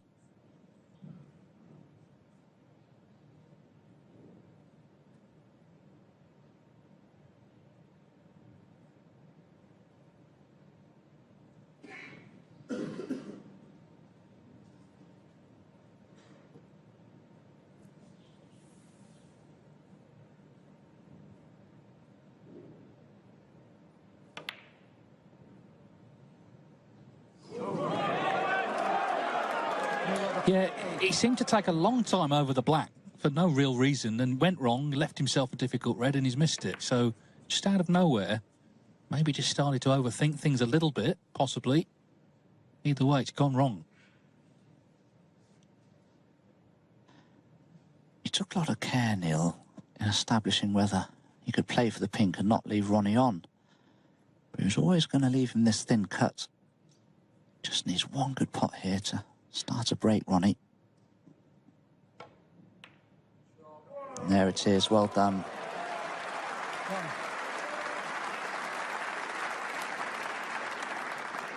It feels like Robertson's made all the running in the match, but hasn't been able to kill these frames off clinically, and now an opportunity for O'Sullivan to get back into this 6th frame.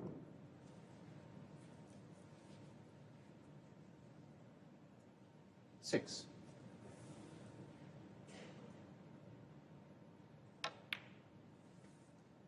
7.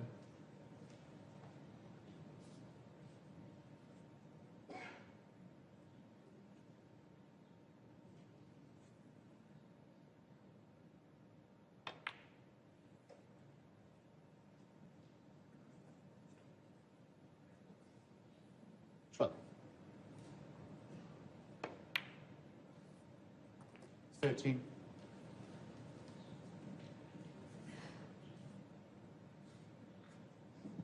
Ronnie may try to screw back here into a red that's in the middle of 3, just to the left of the black. Well, he's managed to find the gap instead. That's just as good. One of Ronnie's greatest assets, of course, not just his break building ability, but his cue ball control generally.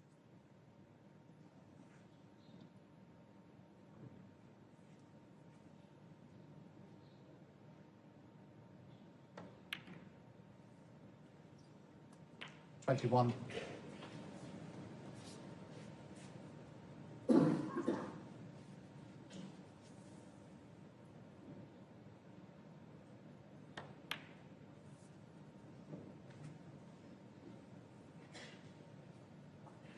So Robertson's in the position he was in the last frame, which is relying on a mistake from O'Sullivan. It may not come this time, though.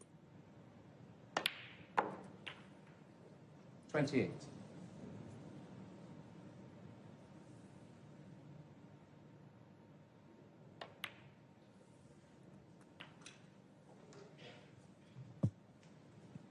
Ron, if he checks the scores, will realise that he needs all remaining reds here.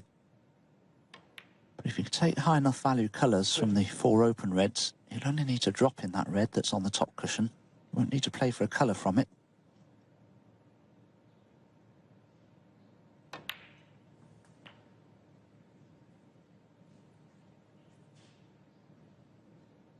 $43.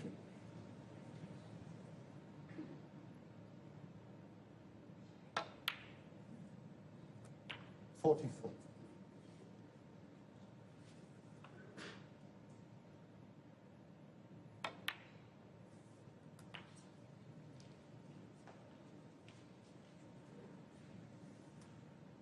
51.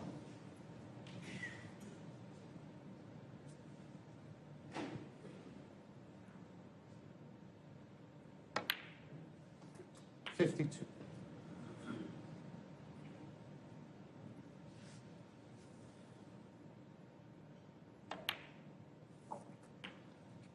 'Didn't have the right angle on the black, so had to play for the more awkward of the 2 remaining reds now. 59. So needs a little bit of care and attention here.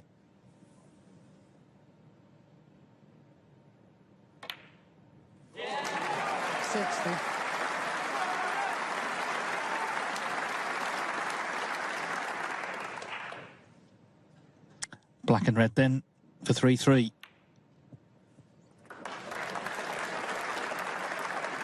Another frame where Robertson, as I say, made the early running. 67. Lost position, missed a tricky red to the green pocket. Left a chance to this pocket. 60. O'Sullivan has stepped in.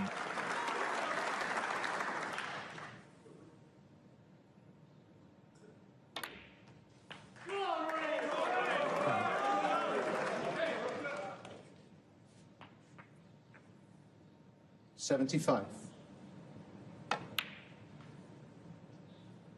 77. Just enough on for a century. 80.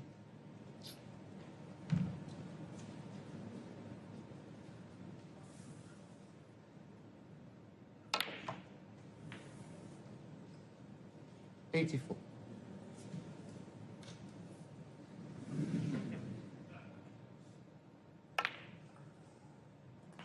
89.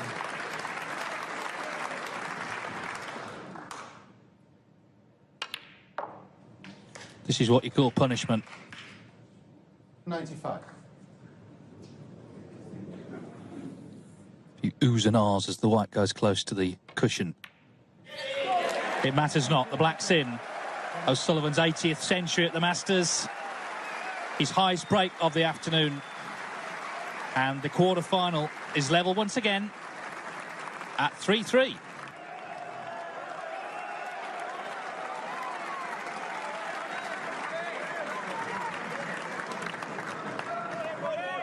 Thank you. The seventh frame. Neil Robertson to break. 3-3. Neil Robertson has not yet trailed, but he knows he could be in front.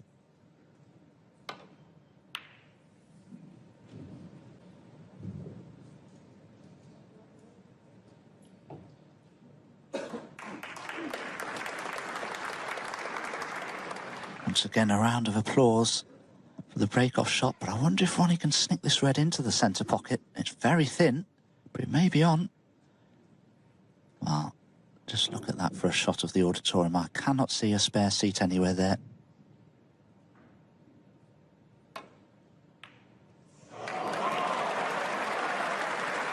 Well, this is the thing, isn't it? Ronnie's won 3 of the last 4 frames. Neil Robertson, in the last 4 frames, has only made breaks of 38 and 50. So, is that a telling statistic, maybe? The remainder of this match, is Ronnie beginning to get on top of Neil Robertson? I just felt in that last frame Robertson was just looking at things he didn't need to look at.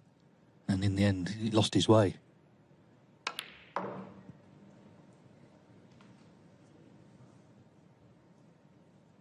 But of course, you know, there's 2 players in this, and you can get away with that, actually. But he didn't get away with it. O'Sullivan made the century.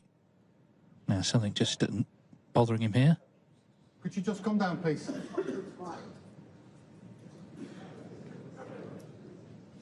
Someone in his eye line.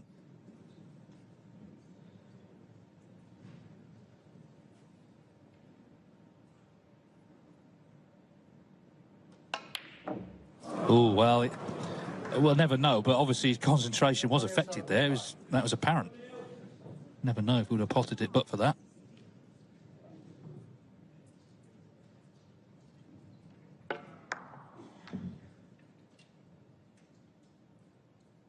I think it was still in his mind. In fact, he'd been put off the shot.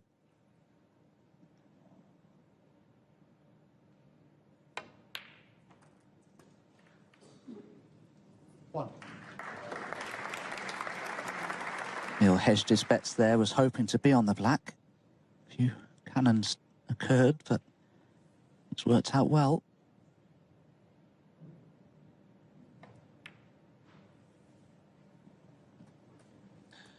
I think it's a real shame that he doesn't get more coverage back home in Australia, because what he's done over the years has been incredible. The sacrifice to leave his family behind. Of course, he's now got his own family here in the UK. 9. And really commit himself. You know, it's one thing to come over and have a go, but he's really committed himself. And every year since 2006, when he won the Grand Prix, every calendar year, he's won a tournament of some kind. So, of course, now we're into the new year. He'll be hoping to extend that proud record in 2022.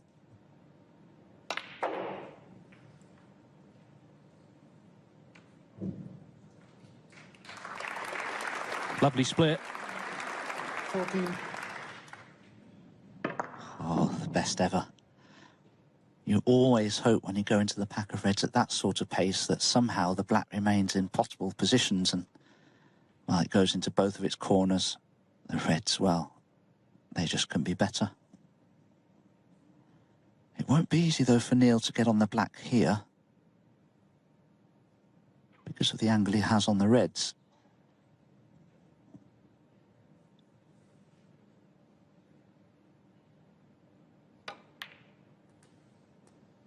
Oh, it's a long way short of pace here. Neil's putting himself under pressure a little.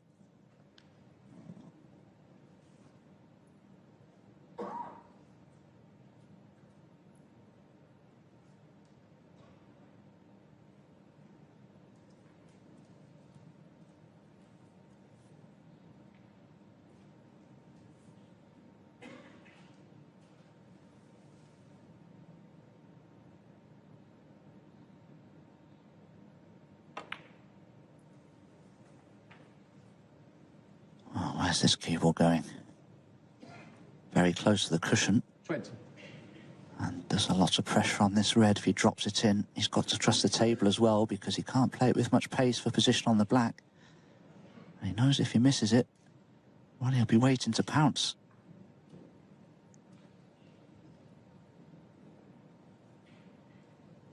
He has problems here, Neil. If he has to play the red that's nearest the black, the angle isn't good on it.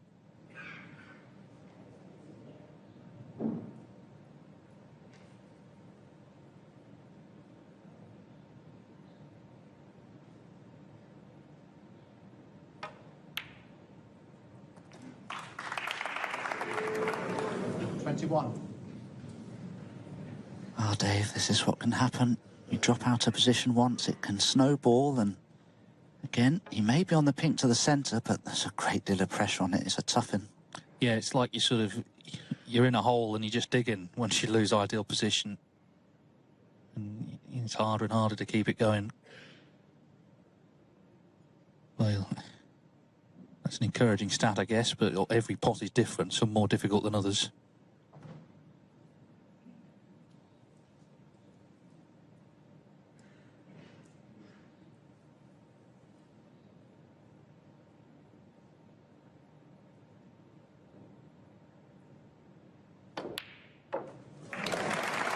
But he's crunched it in. That's a great sign, actually. Did not hold back here, did he? 27. I mean, pot success, 96%, very impressive.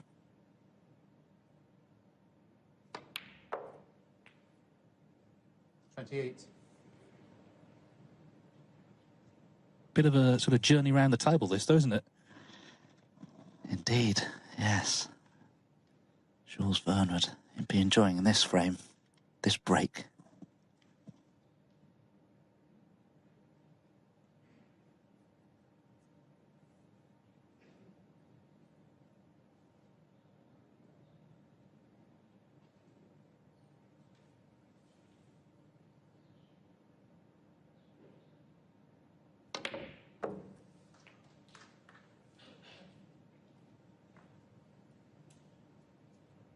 That did sound like a thunderous kick to me.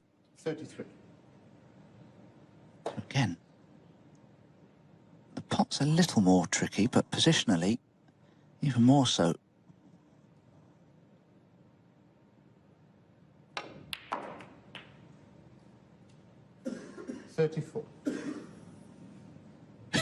Yeah, it's not been you wouldn't call it a textbook break so far, would you?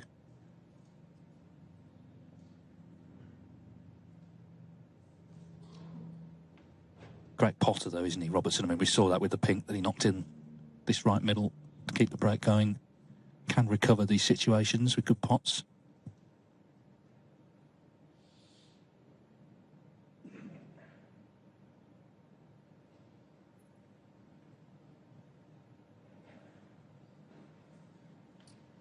are many things to consider here. He'll be playing, I'm sure, for the red that's nearest the left corner.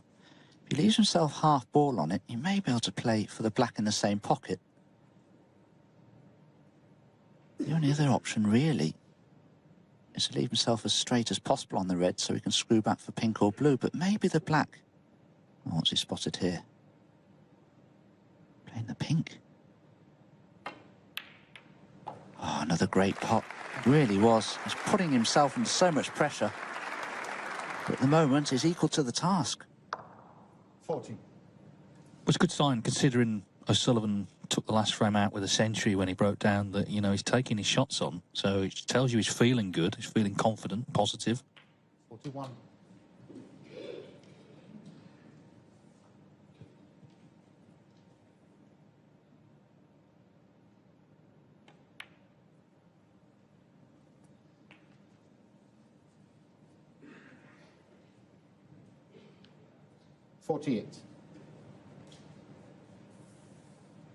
Hoping then to see this home and go back in front again.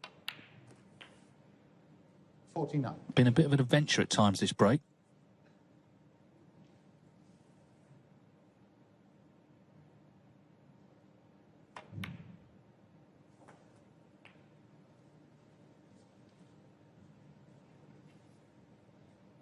$56.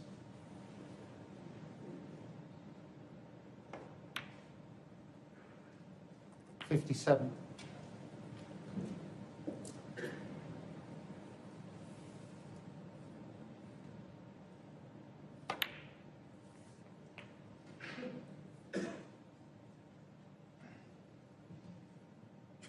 64. 65. So, already O'Sullivan needs a snooker. This pink, you feel, will secure it. As I say, an adventure early on. He kept it going, though. He pulled out some big pots here, 2 pinks in particular, that were, in theory, pressure balls. But Robertson should have done enough now, you feel, to be back in front again.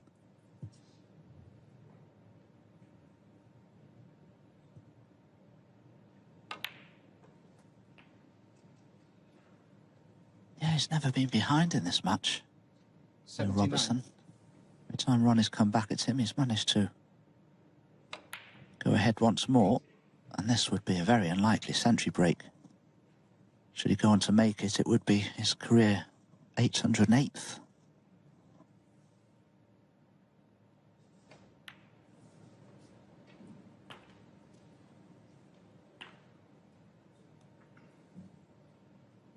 $87.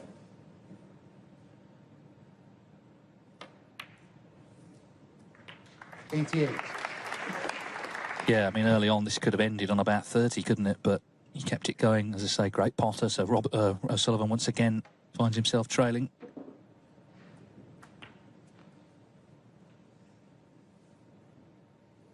$95. He's just made a century. Of course, Robertson opened up with 1. Great stuff, isn't it? Really is terrific stuff between these two. So this black for his 2nd century of the afternoon. Brilliant stuff.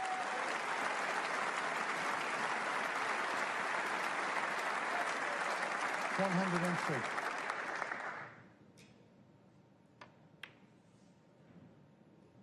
105. Had to see that. It's gone. It flew away, yeah. Whatever it was, it's flown away. I think Neil should be too concerned with any of the insects and spiders we have over here in his native country. They're a little more dangerous. 112. Well, he's looking pretty dangerous right now. It's a bit of a test, this frame. He'd let the last one slip, but this has been excellent, and just the confidence, positivity he's shown, the aggression he's shown on a couple of pressure balls. And he's got his reward with yet another ton. 3rd century of the afternoon, 2nd for Robertson. A fantastic clearance of 130. And once again, it's the Australian Neil Robertson ahead, 4-3. And whatever, but, well, it remains to be seen if that happens here. Yeah, and also, when you got to go, you got to go. Thank you. Frame 8. Robertson leads O'Sullivan 4-3. First to 6 to reach the semis of the Masters.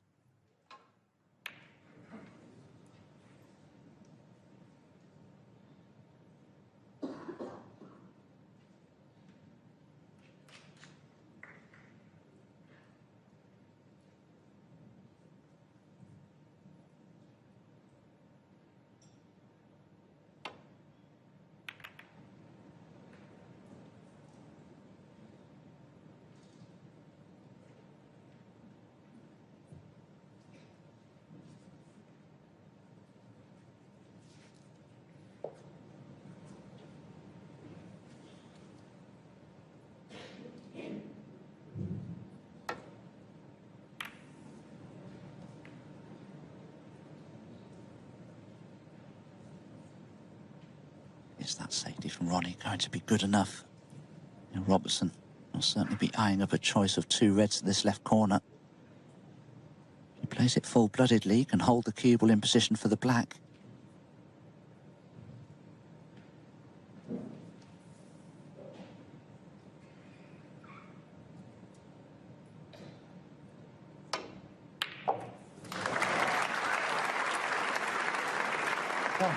A superb pot from Neil. Was hoping to avoid the cannon on the red, though, to be on blue or bolt colour. Now he's faced with a very tricky pink to the right centre. Very, very thin black to the right corner.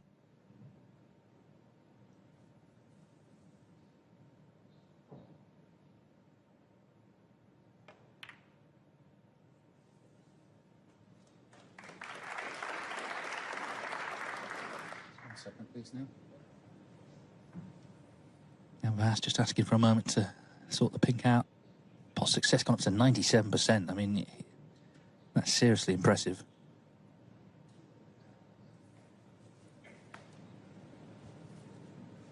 Long game's been good today as well. It wasn't in the first round against McGill, where he openly admitted he felt rusty after Christmas. He'd been in Norway with his family. 7. But that was Sunday night, so he's had most of the week to practice hard. Ready for today. 8.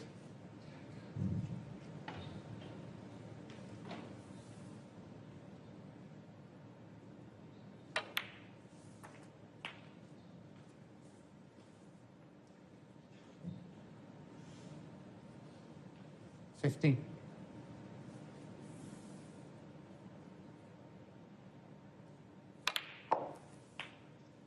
60. Could play a cannon into the red above the black here, Neil. Just to develop a couple more. He'll expect to be on a red to left corner.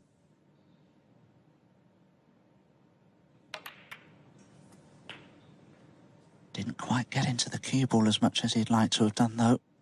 Let's have a look at Ronnie's tip there. Can't see any problems with that. Looks quite nice. But the position on this red for Neil isn't. He may be forced to cannon into the black here.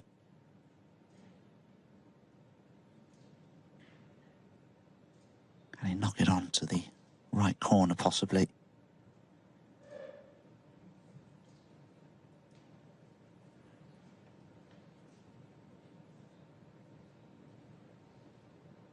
Has to be very careful here. The cue doesn't foul any of these reds. As it goes through the ball, the cue gets wider, of course.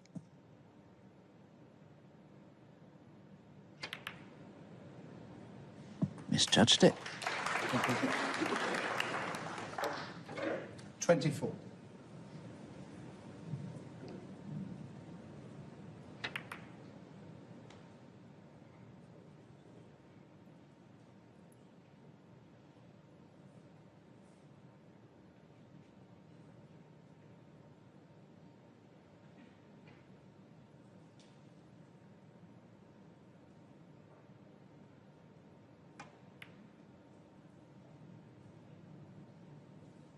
Robertson, 24.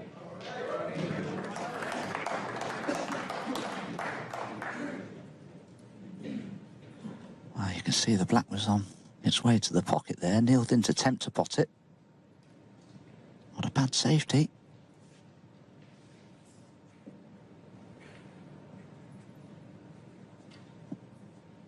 Just wonder if he's made a big pocket there, considering where the black has stopped. In fact, that's probably true. That red would be easier.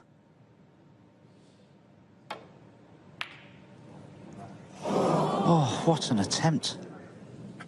Ronnie thought it was in.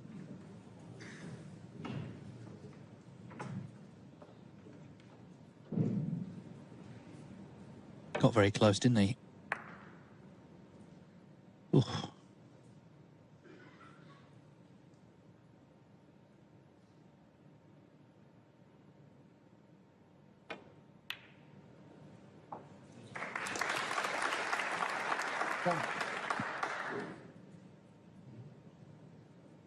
Well, is there a gap between green and red to pot the black? Oh, there is. Just needs one good positional shot here, Neil.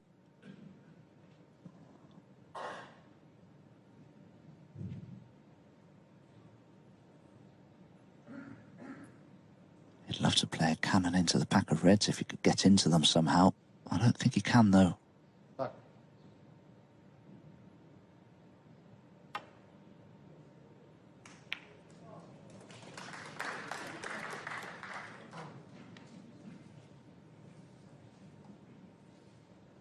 Eight.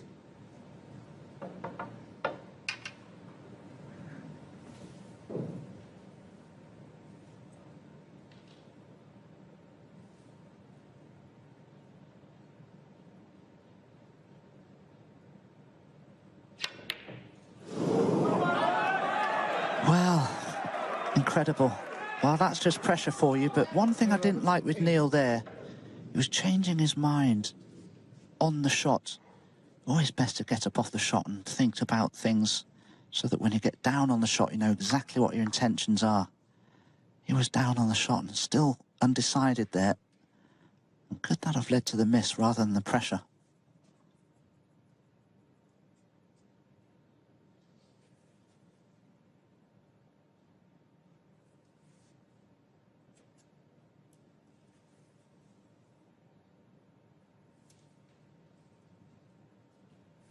Awkward cueing. Ronnie could attempt a double here, though, if he wanted to. He has done. Oh, it was so close.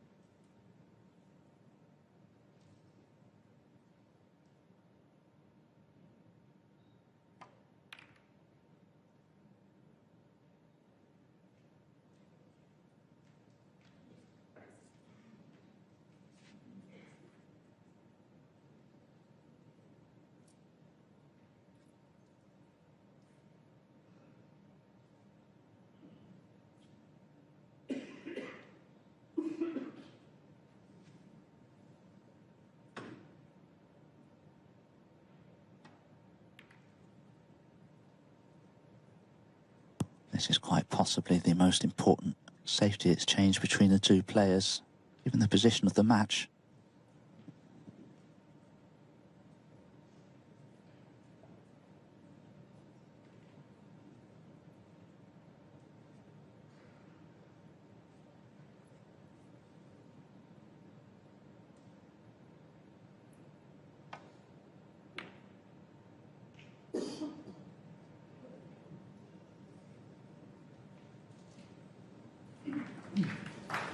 You can already tell, can't you, that they're both acutely aware of the importance of this frame. 5-3 or 4-4 in a best of 11. Big difference.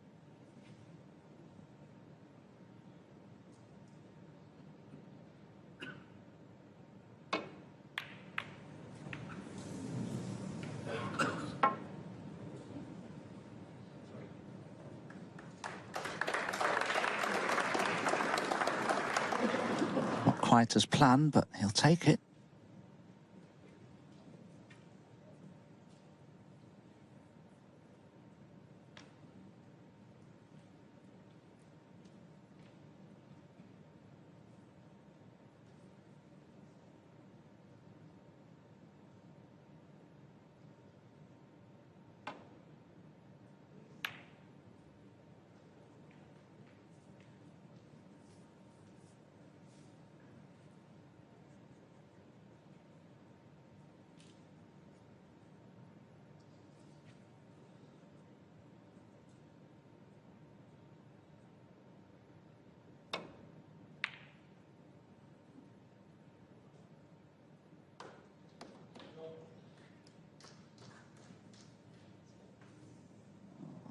red has travelled quite close to that left corner.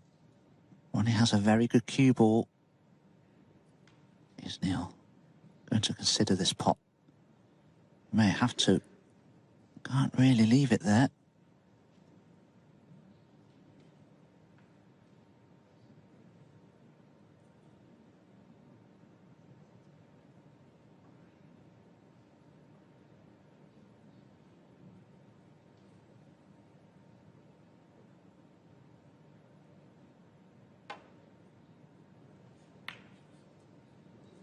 Well, for my money, that cue ball has probably just drifted off course there.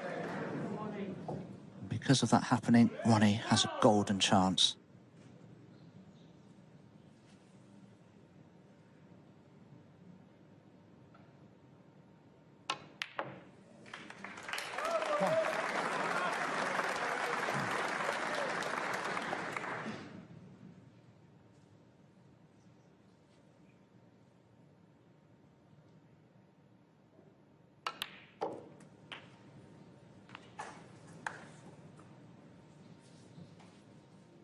Eight.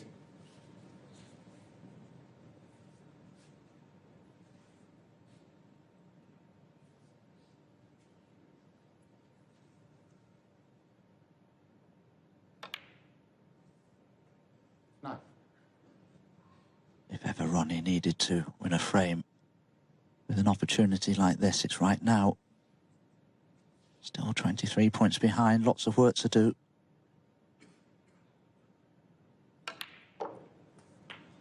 Yeah, it's a shorter match than the World Grand Prix final. That was 2 sessions, best of 19. But it's been similar because in that match, Robertson made all the running and for large sections looked the better player, but he didn't win. And that's the thing. O'Sullivan found inspiration just when he needed it. And it was incredible at the end, the way he took the match out. And the danger, of course, is that can happen again.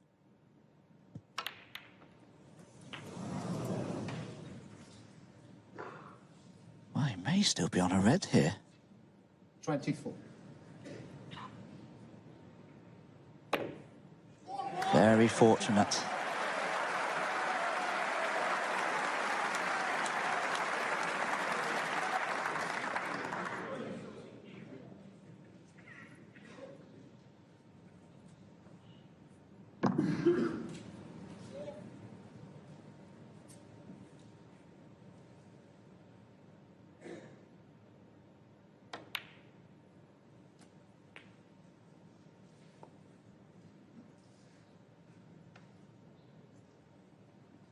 $31.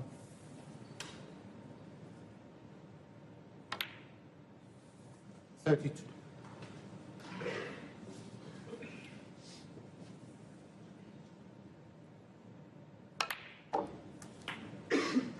Ronnie needs to start looking at the scoreboard here because, as things are, if he can take high-value colours, he won't need that red that's near the yellow, which is tied up.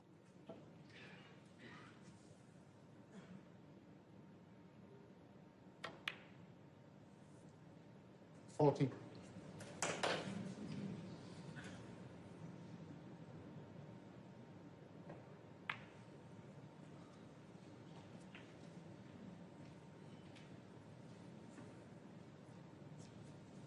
$46.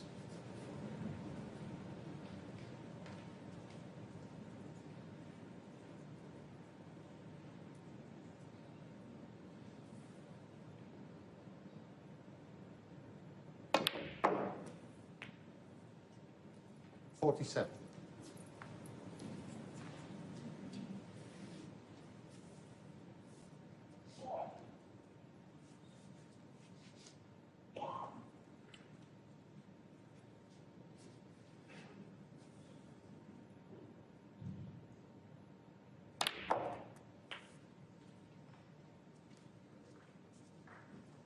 Just has an awkward angle there, Ronnie. I think he'll have to play the top red of the two. I think that's the only one that pots to the right centre. Could do with playing for the pink from it.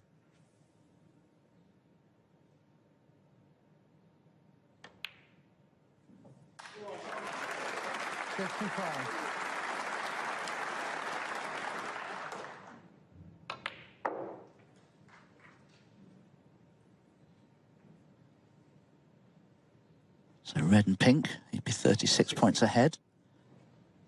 I think I'd be happy playing for the pink. You could then snooker Neil Robertson on the last red. 62. Oh, not from there. But make sure of the pink. And Neil will need a snooker. Shocking, he says. It just shows you how up for this he is, which is good to see. I thought he spoke so well after his first round match. You know, he talked himself up for once. So used to him, played everything down. Oh, good to see that, I thought.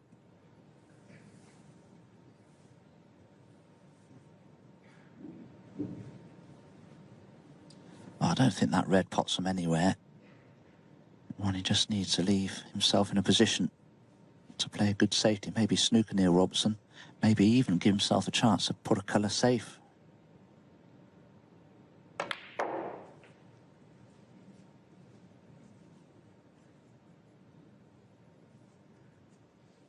$68.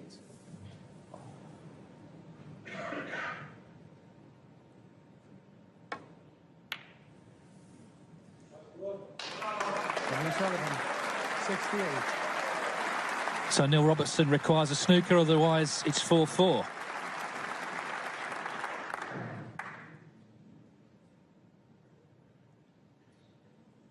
Sometimes when you snooker an opponent, or partially snooker an opponent, as Ron has done here, you're always hoping that they don't fluke a snooker. It can so easily happen.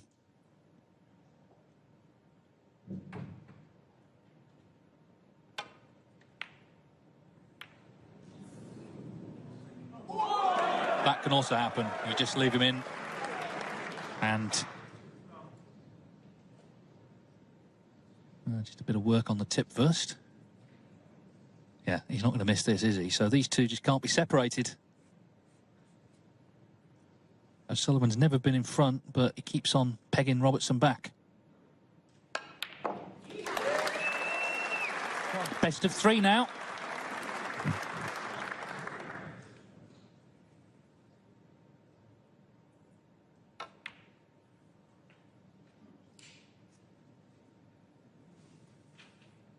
$8. 10.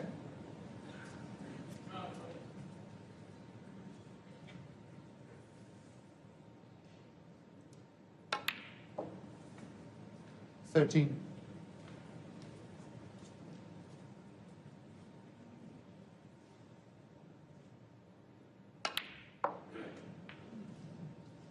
17.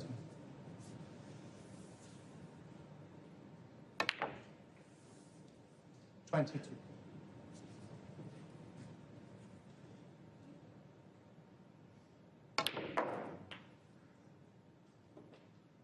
28.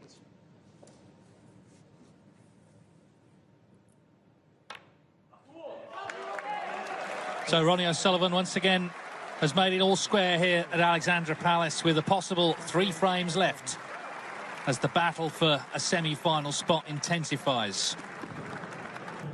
So a possible 3 frames left. It would be an interesting change of sort of feel if O'Sullivan could go in front, which he's not been yet. If he won this frame, then that puts suddenly the pressure on the Melbourne man instead.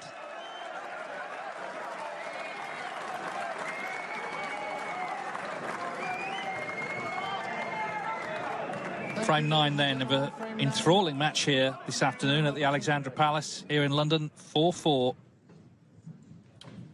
3 frames remain.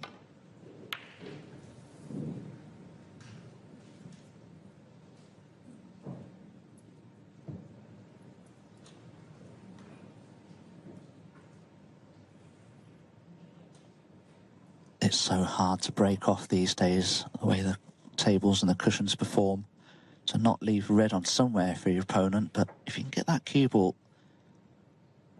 within an inch or two of the baulk cushion as Neil has there, you certainly don't leave anything easy on.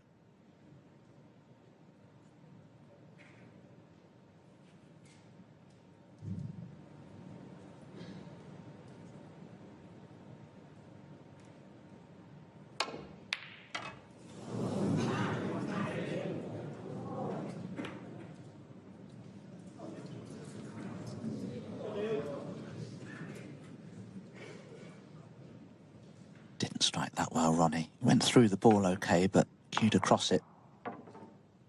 Yeah, his long game has been a bit in and out, you know, 6 out of 11 from distance potting compared to 12 out of 16 for Robertson.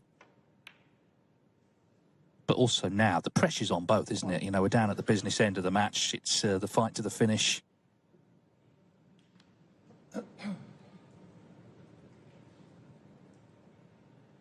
This really is another superb opportunity for Neil Robertson. A lot of players would try and leave themselves on the black to the right corner as soon as possible, just slightly high on it, so in potting it you can just nudge that red next to it towards the corner pocket. See how Neil tackles the fact that that black only pots in one pocket.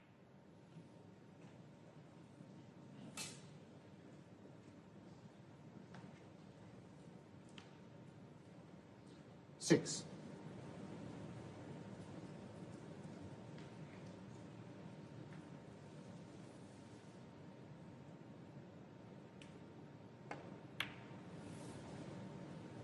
Seven. Neil has left that angle on the black that I suggested, so potting this red should be nudged towards the left corner slightly.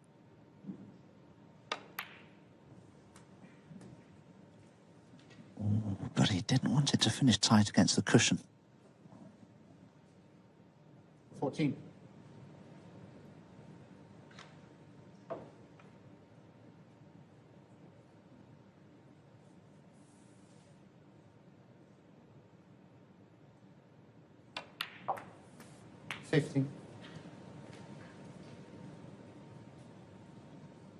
And if neither of the two reds above the black pot into the left corner, Neil may have to play a cannon here, and, well, they can all go wrong.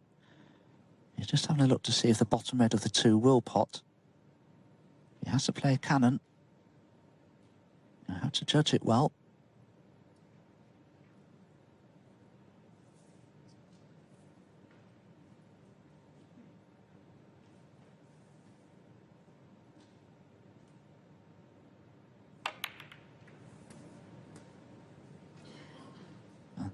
You won't be particularly pleased with that. 22.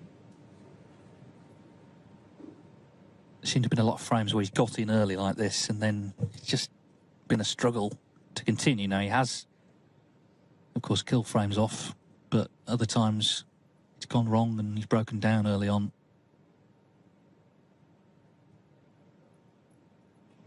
If he could drop the red to right centre in slowly and play for the pink in the same pocket, that wouldn't be bad, but he can't. Oh, well played. How many times, though, Dave, has he had to knock in great balls to keep breaks going when landing in awkward positions? Yeah, I mean, he keeps on, as you say, just keeps on sort of getting through it, and that's why the pot success is so high. They haven't all been, it hasn't been pinpoint position by any means, but they're going in.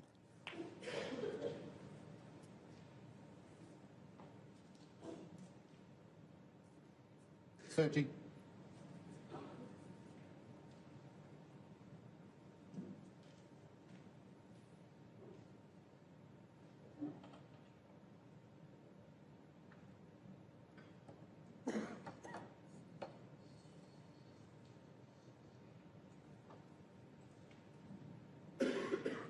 Even that's not a good angle on the red.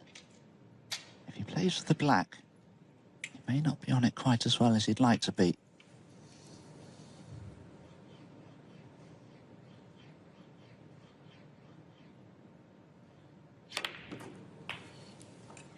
Oh, he certainly isn't. 31.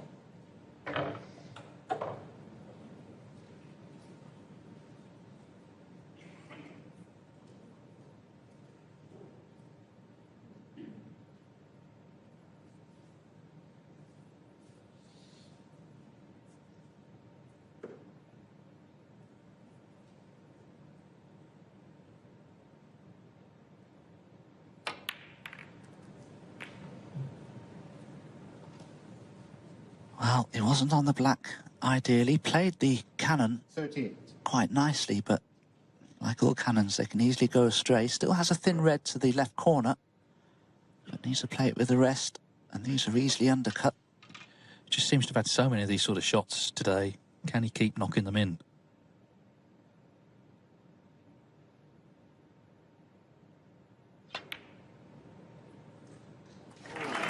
The answer's yes. Keeps on recovering. 39.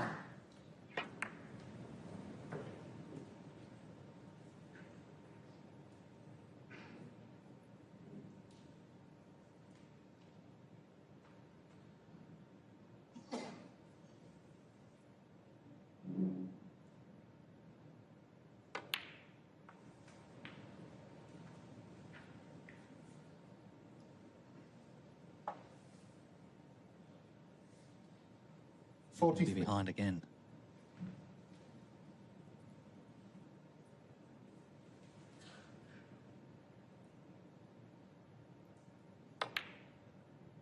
Out of nowhere. Suddenly he's seen back in decent position and he's missed one. He'll be bitterly disappointed at having missed that. And the red that's directly above the black at the back of that little cluster does pot.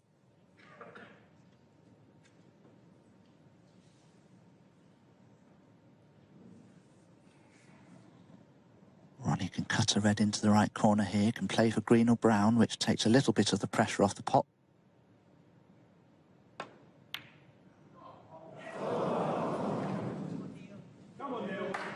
I guess what has changed now is the position in the match. You know, we're much closer to the finish line than the start.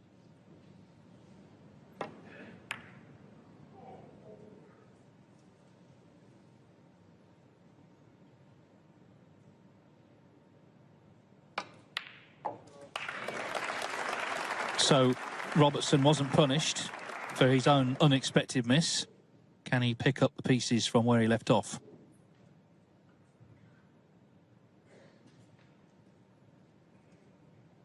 We expect so much from these players because they've delivered so much over the years. But it is the mistakes that add to the drama in snooker.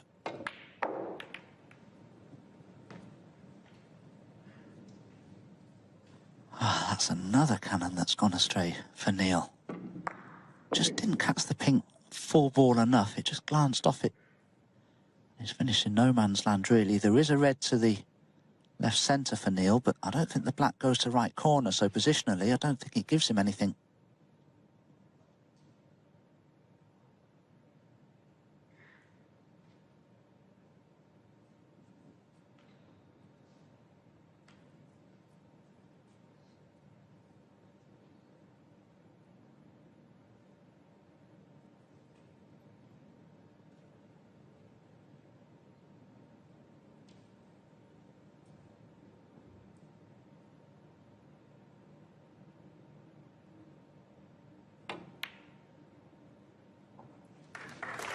Well, clearly the black does pot into the right corner. Unfortunately, we didn't get a suitable camera angle to be able to tell, but it just goes, as you can see. Yeah, and he's pulled off another terrific pot there, hasn't he? Keeps on getting them. As I say, that was why I was surprised he missed the red he did, because he potted a lot more difficult pots than that, than the one he missed to the left corner.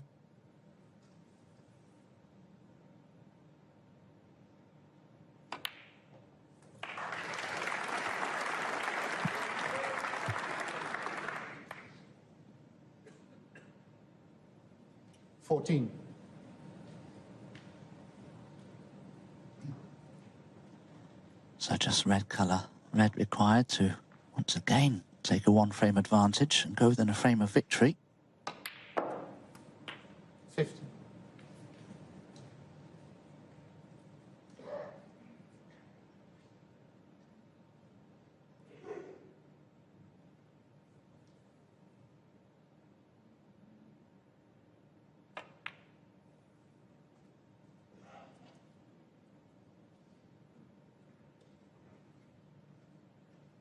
$20.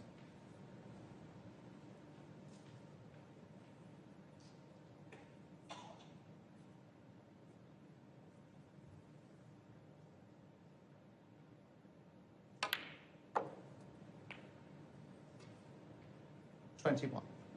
Yes, the blue puts him 69 ahead with 67 on.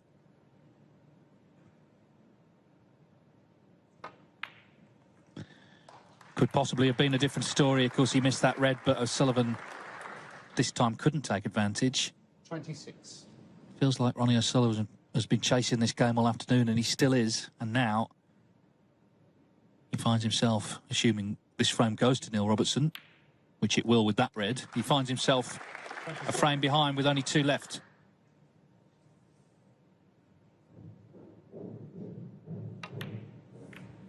Don't know what that noise was, but the frame's done. As I say, it's a big building. It's quite an echoey building. This is only where the snooker arena is. It's only one part of the Alexandra Palace. 35.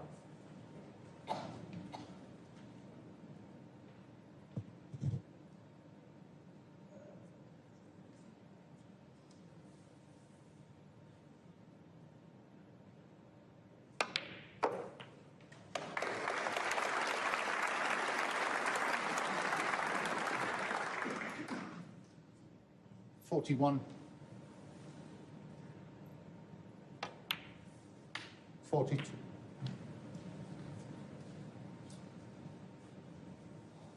Over to you then, Ronnie, to try and force the decider.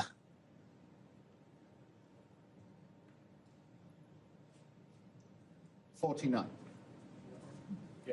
And in fact, he's saying don't bother getting the long stuff out. The frame goes to Neil Robertson, who once again is in front. He's never trailed. Can Ronnie O'Sullivan level again? He's going to have to if he's going to reach the semi-finals of the Masters. Neil Robertson 1 away, leading 5-4.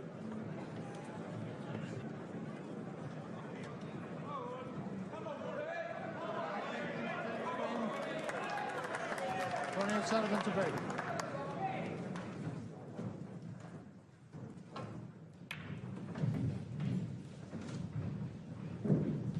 So frame 10 underway, and Neil Robertson needs 1, Ronnie O'Sullivan 2. 5-4 to Robertson. Ahead once again. There's the match time. It's been pretty quick, hasn't it? 2 hours 20 for 9 frames of snooker. Average frame time about 15 minutes.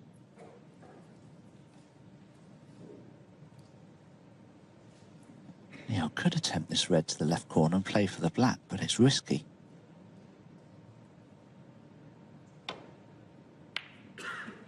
Quite right to turn it down. He could have easily left that red that's to the right of the pink.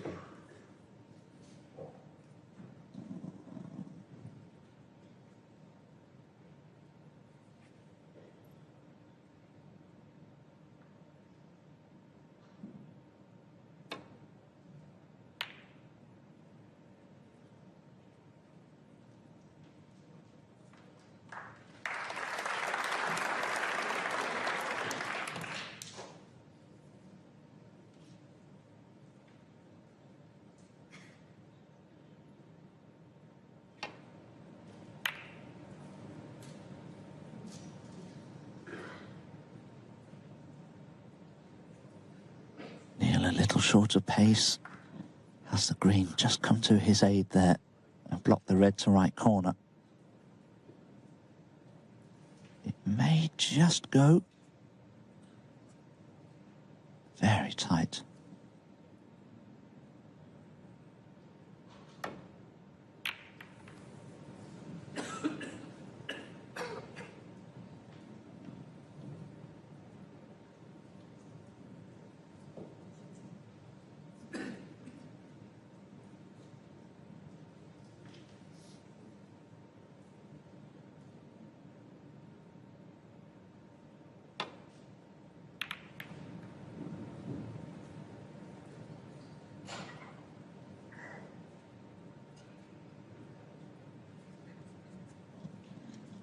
Ronnie surely will be having a look at this red to the left corner. He may have a good angle on it to take the cue ball back up towards the bulk colours. Nothing going into the right corner, as you can see.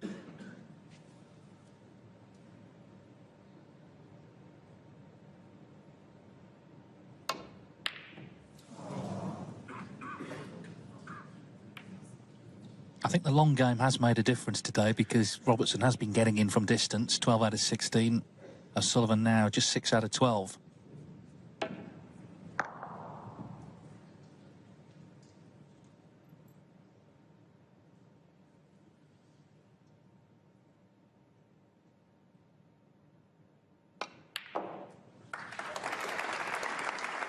So, first chance for Robertson to win this match.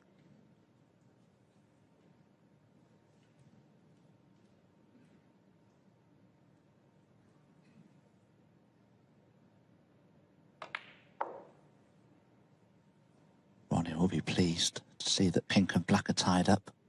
Will make break building quite tricky at the moment for Neil.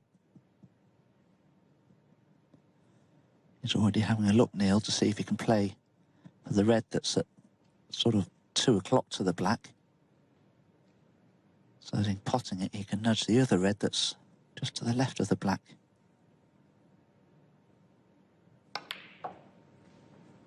Well, need to be very precise.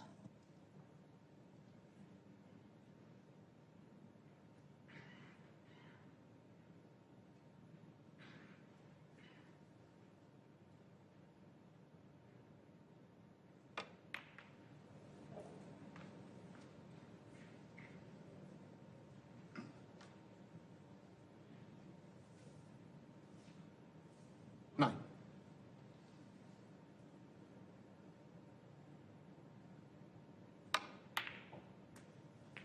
Ten.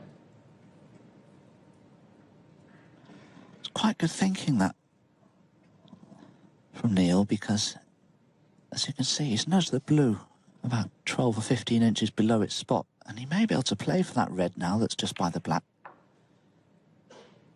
And that could be perfect. So in potting it, he wants to stun into the other red that's to the left of the black and knock it out the way.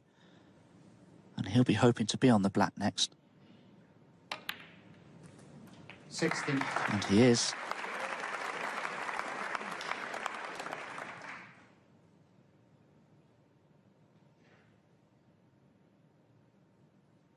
He's just a bit close to his work now. There are still a couple of reds that are near the black. I think Neil may have to play another cannon here.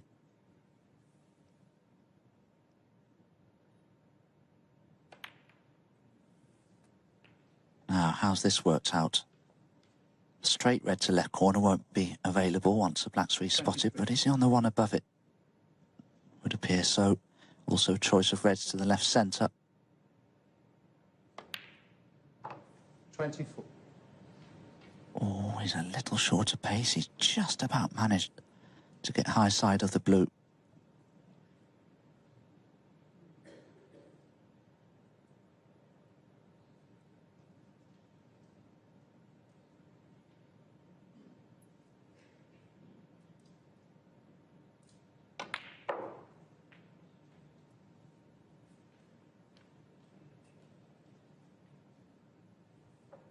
$29.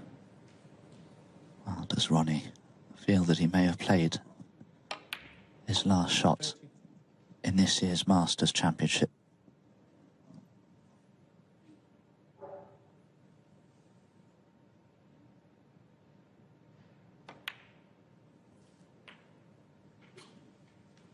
Well, I thought Robertson came out in the first frame looking really confident, positive, aggressive, made a century. And that is exactly the mindset he's shown so far in what he hopes will be the last frame of this contest.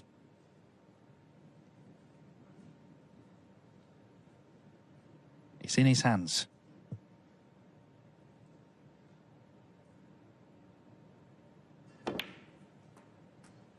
$38. He's scored the better of the two players, hasn't he? He's made breaks of 119, 56, 50, 130, 43, 49. Ronnie has only managed breaks of 46, 66, 68 and 102.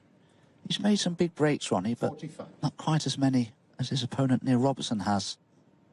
Yeah, and he's had to rely on a few slip-ups, hasn't he, to just get in. His long game, as we said, hasn't been quite as strong, maybe. He's hoping for a slip-up here, clearly.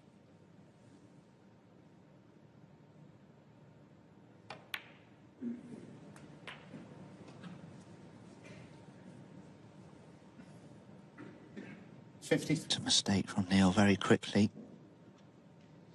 Possibly a little more angle on this red than he intended to have, but shouldn't be a problem.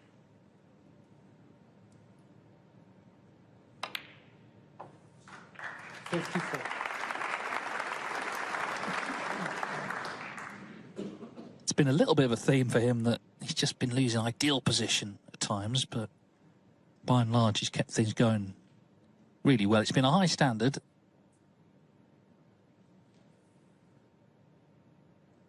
Not quite there yet, though. Oh, Neil Robertson, 54. Well, an immediate gasp of exasperation there from Neil. Considering he missed the brown on the thick side and the cue ball hasn't travelled anywhere, that must have been a thunderous kick. Well, he gave the white a real stare as he went back to his seat. So a real twist. The crowd willing O'Sullivan on to fight back in this frame and take us to a decider.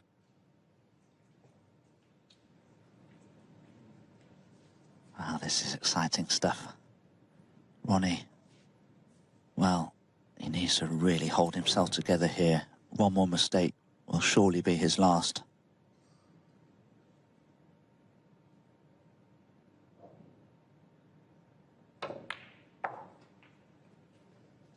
Now this is the key shot.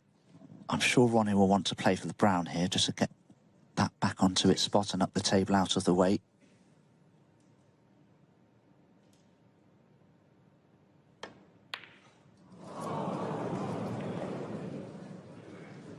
Just a bit of pressure took hold of Ronnie there. That was the key shot. Now, has he got away with it? Obviously the red that's below the brown pots.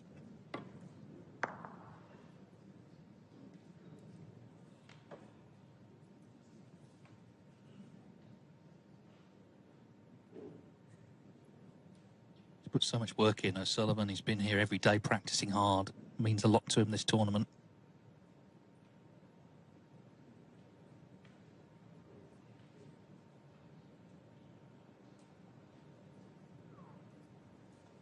How would you fancy having to roll that red in down the cushion at a stage like this? Neil's trying to see if there's something else that pots. The red by the pink, probably.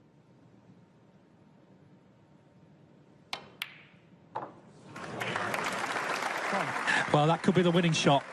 He's on the pink to the middle. Again, crunches this in. He's potted so many like that today that were definitely missable. 2.5 hours.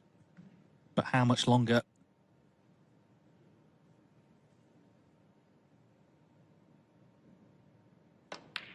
Just needs a red.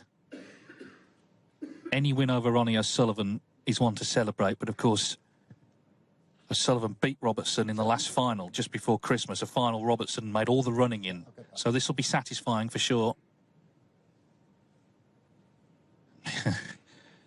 Once the flies depart, this is effectively for Neil Robertson match ball.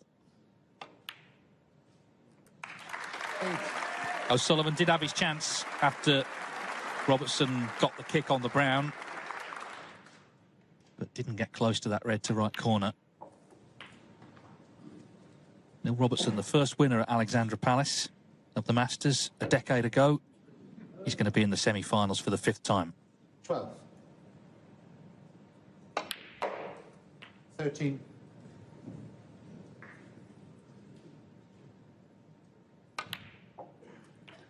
Ronnie O'Sullivan will be very disappointed with the pot success rate of just 88%. That's low for him. It hasn't been good enough this afternoon. 21.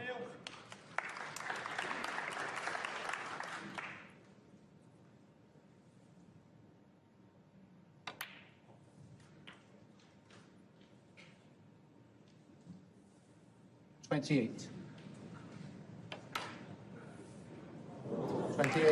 Two big hitters came head-to-head at Alexandra Palace this afternoon, and it's Australia's Neil Robertson who gets the win, who puts himself into the semi-finals of the Masters. He's seen off the 7 times champion Ronnie O'Sullivan by 6 frames to 4.